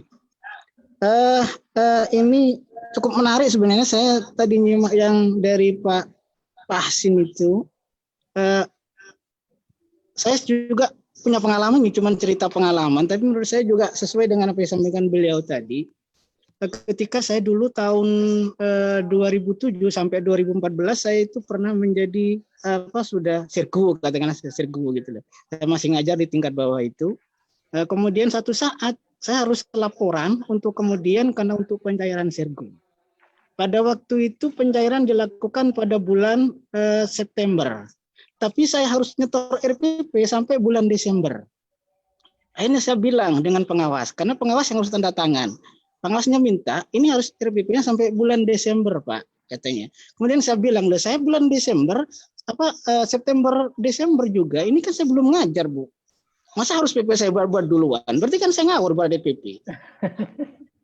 Artinya, maksud saya setuju dengan Pak Hasin tadi itu, mungkin secara administratif, itu untuk dosen juga, itu katanya semacam RPP itu boleh dibuat, tapi itu jangan diminta di awal semester, tapi di akhir oleh fakultas ataupun secara administratif lah untuk kemudian diserahkan ke kantor. Bahwa dia melakukan proses semacam ini, saya lebih suka istilahnya menggunakan pendekatan case study gitu loh.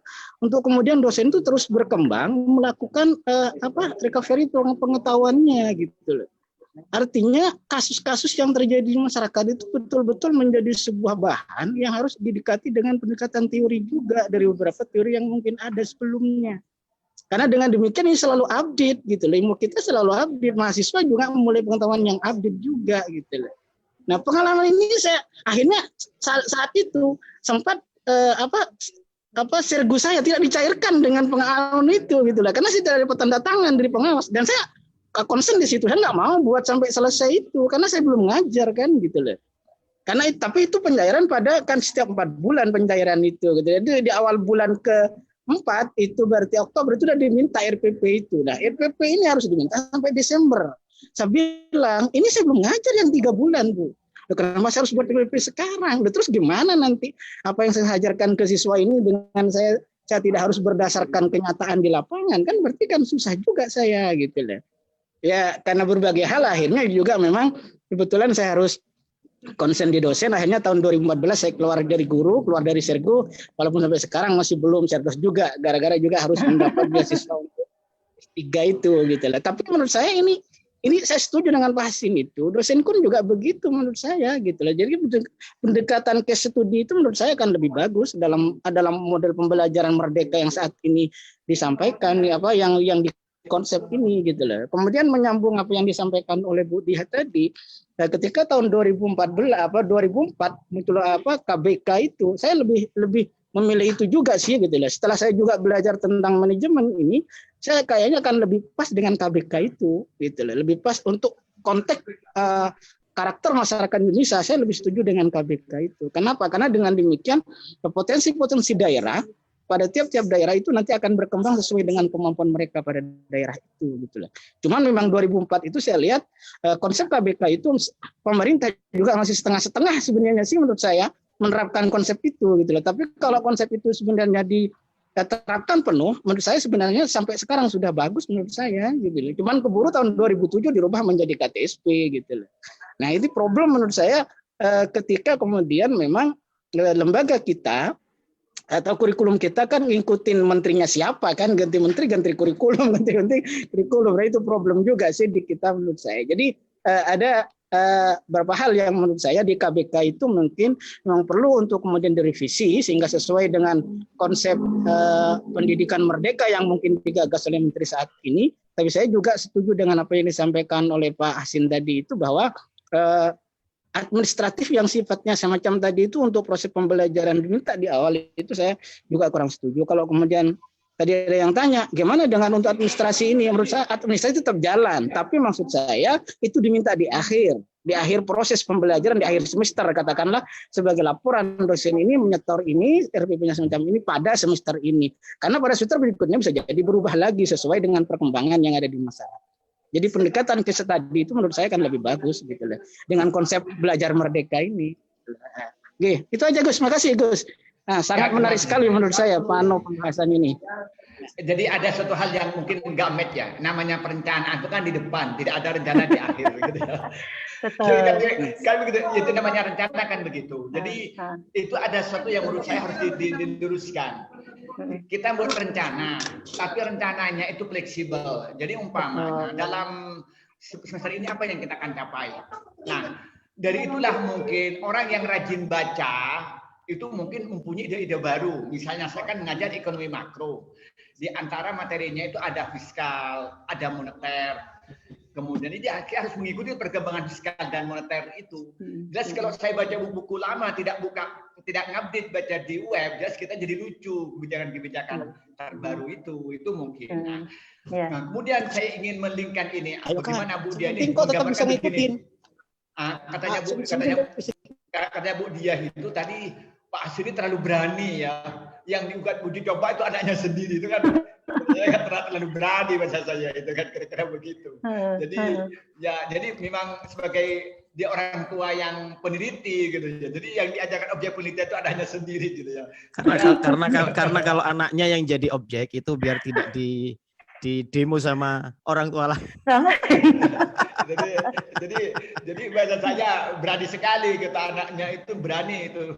Jadi orang tua yang betul-betul super berani menurut saya itu. Nah, tapi Pak Hasin menggambarkan tadi waktu uji coba pertama dia nggak berhasilannya nangis-nangis gitu ya. Uji coba dan itu saya rasakan pengaruhnya sekarang itu. Jadi terus. Iya, jadi waktu itu saya gurunya itu kan menghubungi saya, Pak, putri Bapak melanggar terus, saya datangi. Terus apa yang datang pertanyaannya? Kan normatifnya. Ternyata mahasiswa saya ternyata. Gak berarti. Mundur alon-alon itu. Iya, jadi saya ngajari anak saya itu keragaman itu sebagai keindahan. Nah, setelah itu ya sekarang kuliah ngambil sosiologi agama di Jogja. Dia sudah biasa datang ke gereja diskusi. Datang kayak bapaknya lah kira-kira begitu ya. Ya, begitu. Paling tidak saya pengen dia berpikir terbuka begitu aja. Jadi pendidikan yang berhasil menurut saya adalah mencetak anak menjadi orang yang berwawasan humanis, terbuka, toleran dan sebagainya. Bukan berhasil dia juara 1, juara 2. Itu kan terlalu teknis itu. Kata Bu Dia tadi, paling itu menjadi jadi guru itu. Biasanya orang-orang yang hebat tuh yang nggak juara-juara biasanya. Iya. kayak Pak Hasin kan nggak pernah juara Pak Hasin. Gimana Ibu? Yang kedua Bu ya kalau silakan. Ini pengalaman ini. Materi itu kalau menurut saya itu ada 2 kategori lah. Materi pelajaran atau mata kuliah. Yang pertama adalah materi yang berkaitan dengan metodologi, dengan metode, ya seperti filsafat ilmu, epistemologi, metode penelitian, logika, ulumul Quran, ulumul hadis. Itu yang pertama. Yang kedua, ada materi yang sifatnya hasil. Misalnya fikih itu kan hasil itu. Tafsir itu kan hasil. Tasawuf itu kan hasil. Kesalahan kita selama ini menurut saya, mahasiswa atau siswa itu diberi sesuatu yang sudah jadi hasilnya. Diajari fikih, diajari tafsir, diajari tasawuf. Akhirnya apa? Mereka menganggap fikih, tafsir, tasawuf, dan buku pendidikan akhlak yang ada itu dianggap sebagai sesuatu yang sudah final. Yang harus kita berikan kepada mahasiswa, yang titik tekannya adalah metodologi. Sehingga mahasiswa itu atau siswa bisa berpikir. Nah ini yang penting menurut saya. Karena itu maka kalau kita kuliah di Jogja S3 ya, itu metodologinya lebih besar dari materi wacana ya, hasil lah. Semua metodologi filsafat, metodologi tasawuf, metodologi pendidikan. Jadi lebih banyak ke metodologinya sehingga kita ini ikut memproduk. Jadi kalau kita belajar fikih misalnya, jangan diberikan al-um, tapi kita kasihlah ar-risalah. Karena Imam Syafi'i itu dengan ar-risalah itu melahirkan al-um. Nah, gitu. Kalau kita mau belajar tafsir, jangan langsung diberi tafsir Ibnu Katsir, tafsir Al-Misbah, kemudian tafsir Al-Azhar, jangan. Tapi bagaimana para mufassir itu menggunakan metode di dalam menafsiri Al-Quran. Nah ini menurut saya yang penting ya, mengedepankan aspek metodologi daripada hasil. Kalau ini diberikan, saya kira mahasiswa itu akan produktif. Siswa itu akan produktif, bukan mengkonsumsi, tetapi memproduksi sesuatu. Selama ini kan kita kan konsumtif. Jadi misalnya, saya sering ke mahasiswa misalnya begini, apa benar Tuhan satu misalnya? Saya bilang, saya tidak percaya Tuhan itu satu. Kaget mereka itu. Nah, kemudian kita tawarkan cara berpikir Burhani seperti ini, Bayani seperti ini, Irfani seperti ini. Baru mereka itu tahu.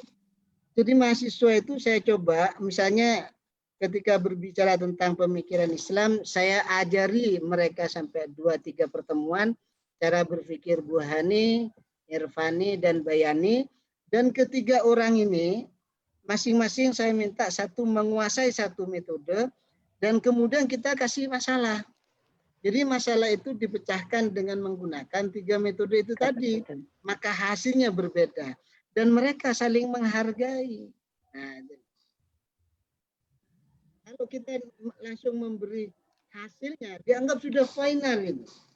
Menurut Syafi'i begini kok. Menurut Atiyah Al-Abrosi begini kan sudah jadi itu. Menurut siapa lagi? Marta Tilar itu juga begini misalnya. Marta Tilar. Itu teman diskusinya sampian itu. Nah ini ya yang paling ini yang materi menurut saya materi yang penting. Dan yang ketiga, saya di kelas itu memberikan benar-benar kemerdekaan ya. Misalnya saya tidak pernah ngabsen. Saya beri pilihan kepada mahasiswa, kalau mau masuk silakan, tidak mau masuk silakan, saya anggap hadir semua ya. Jadi kalau mereka, Pak saya ditelepon pacar Pak, silahkan keluar, tapi saya anggap hadir.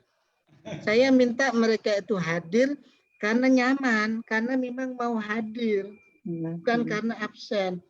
Dan setelah saya coba beri kebebasan seperti ini, mereka itu hadir.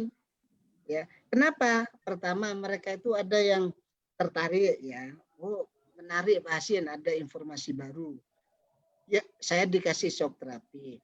Yang kedua, ada yang hadir karena malu ke saya kalau tidak hadir karena saya dekat dengan mahasiswa.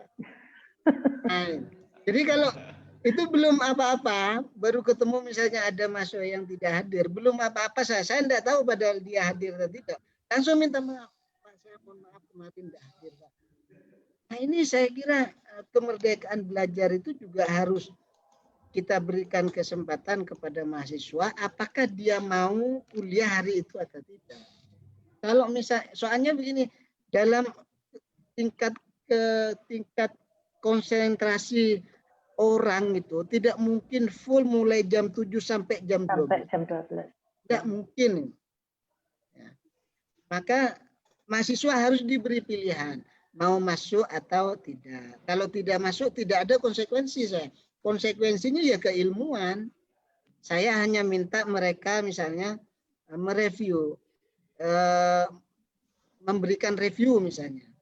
Dan yang selanjutnya, saya tidak pernah memberi ujian, mulai dulu sampai sekarang tidak pernah memberi ujian.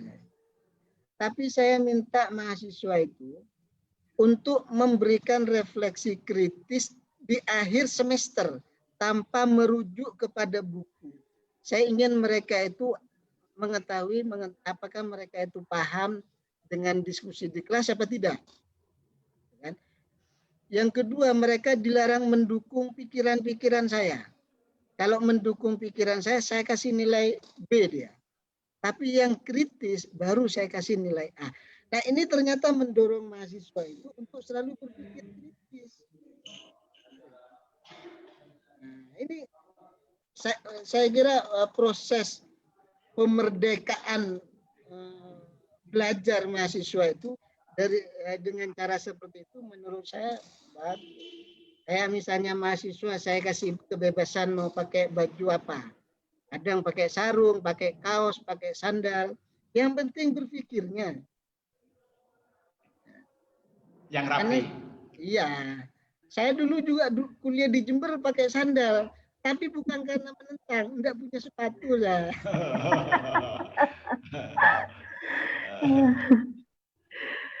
Dan sampai sekarang saya terapkan begitu. Walaupun saya ditegur oleh pimpinan, saya punya alasan. Oke. Silakan Bu Diah dulu, persilakan.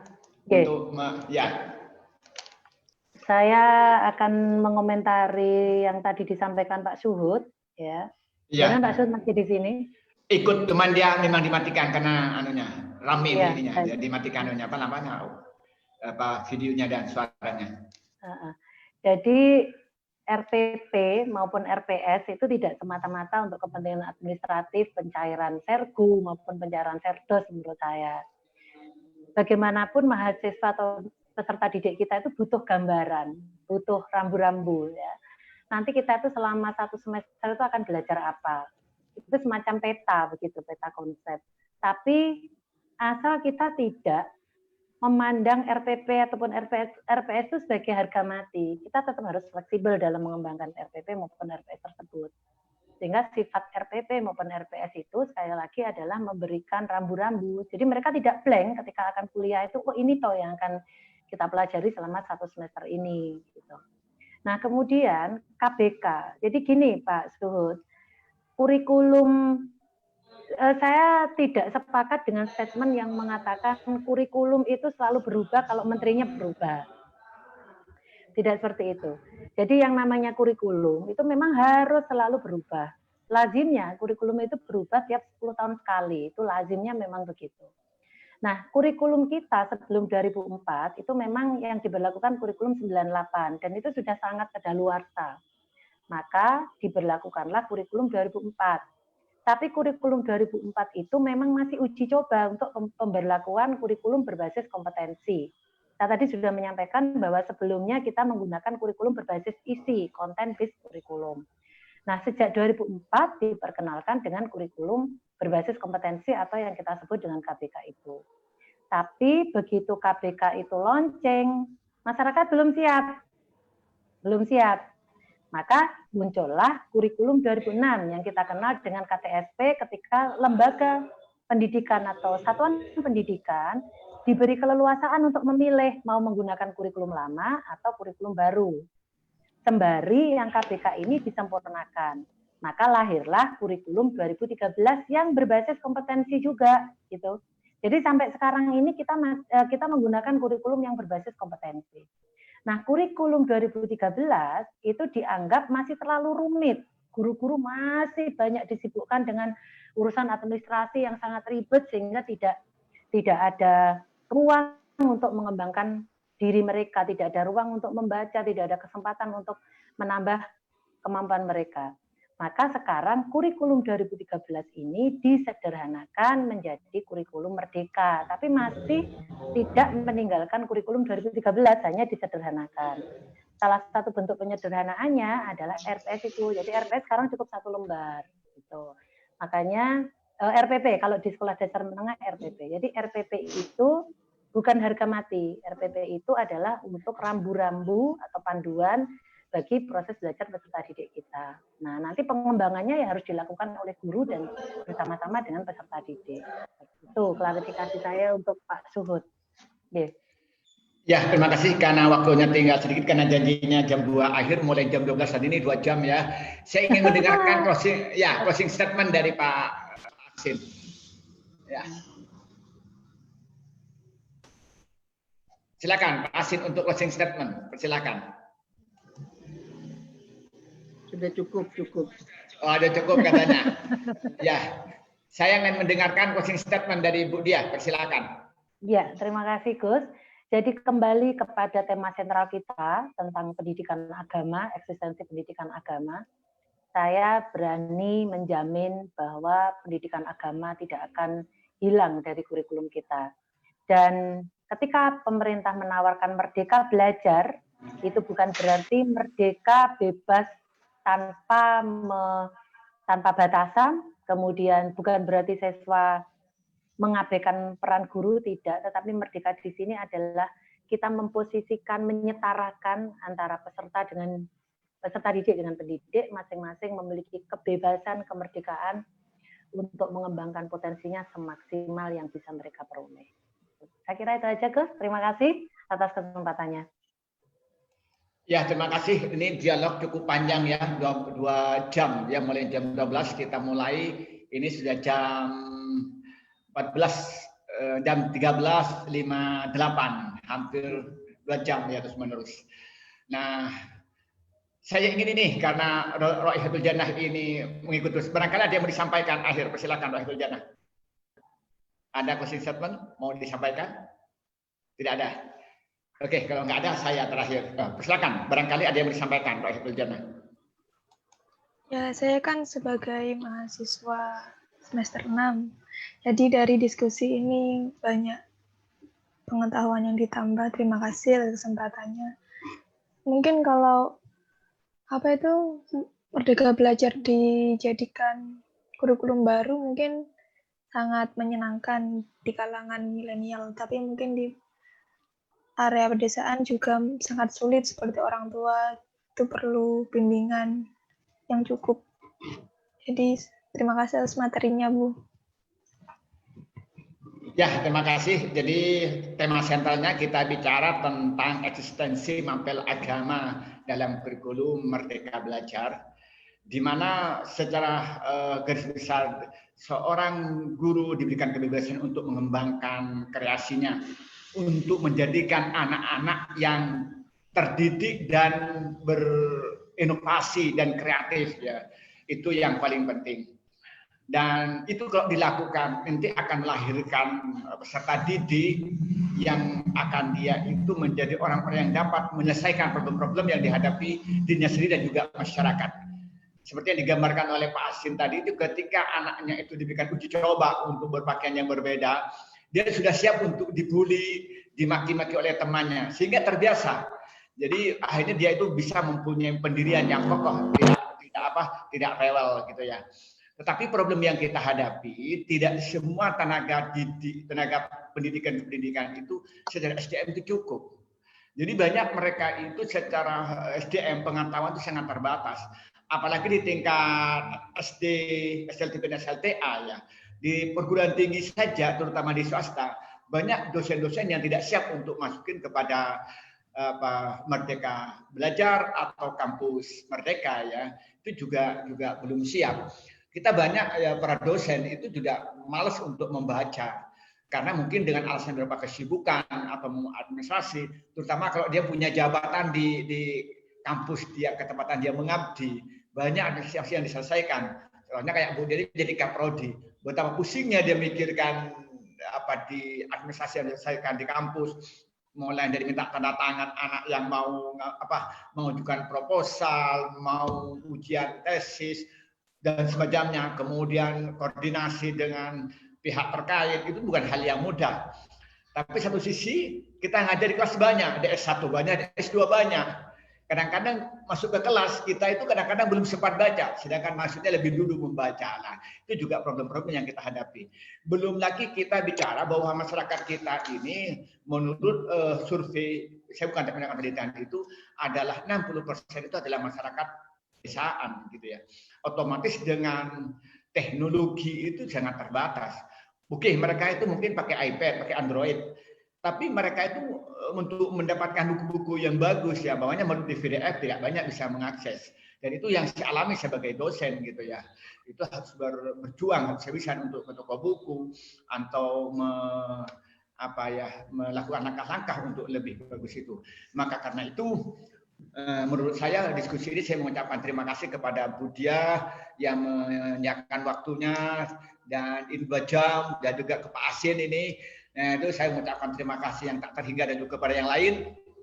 Cuman saya mengundang kepada Bu Dia, nanti saya minta menjadi pembahas, nanti bukunya dikirim ke yang lebih bagus bukunya ya, yang nanti akan membahas tentang sejarah kenabian untuk Sabtu jam 2 sampai jam 4. Nah, itu biar nanti kita ketemu lagi, nanti bukunya Pak Asin yang dibedah tentang sejarah kenabian, yang biasanya punya kontroversi yang dasar, dan saya juga kena bully sekarang ini karena harus menjadi host dan menyiapkan panggung yang semua orang teman-teman, terutama teman-teman dulu yang sekolah di Jamiatul Imam dan teman-teman yang sekolah di Mesir, itu saya dapat ya bahasa mereka itu Lumajang membara katanya bahasa mereka itu.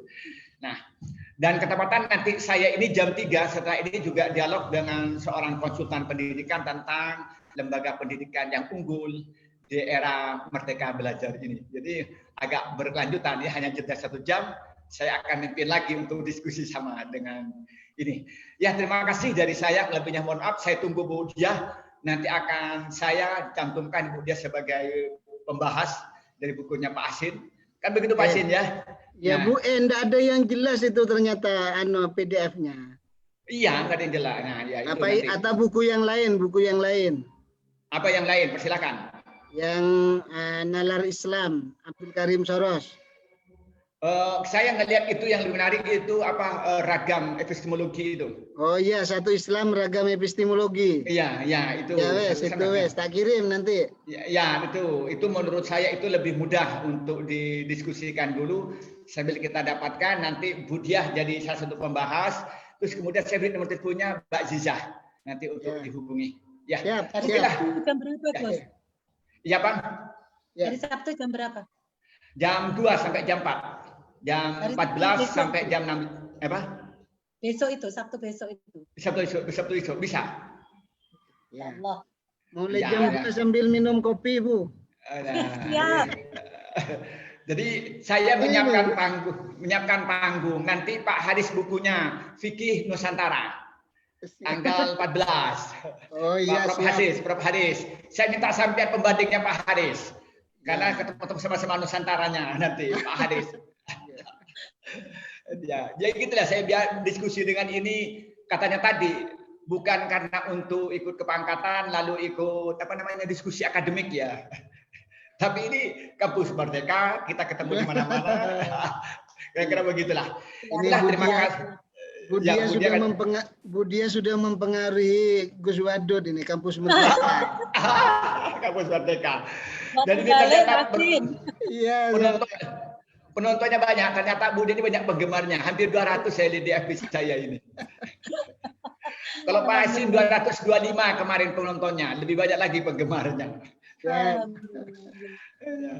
Ya, terima kasih dari saya, mengucapkan terima kasih yang banyak kepada beliau-beliau yang ikut ini, baik daripada Budia atau Pak Asin dan juga Rujana dan yang lain atas kerjasamanya. Semoga kita bisa terus berlanjut di kampus Merdeka ini atau belajar Merdeka ini yang kami siapkan untuk di Zoom ini. Dan sekali ini Zoom ini pribadi, tidak menggunakan kampus, jadi tidak ada yang nilai gitu.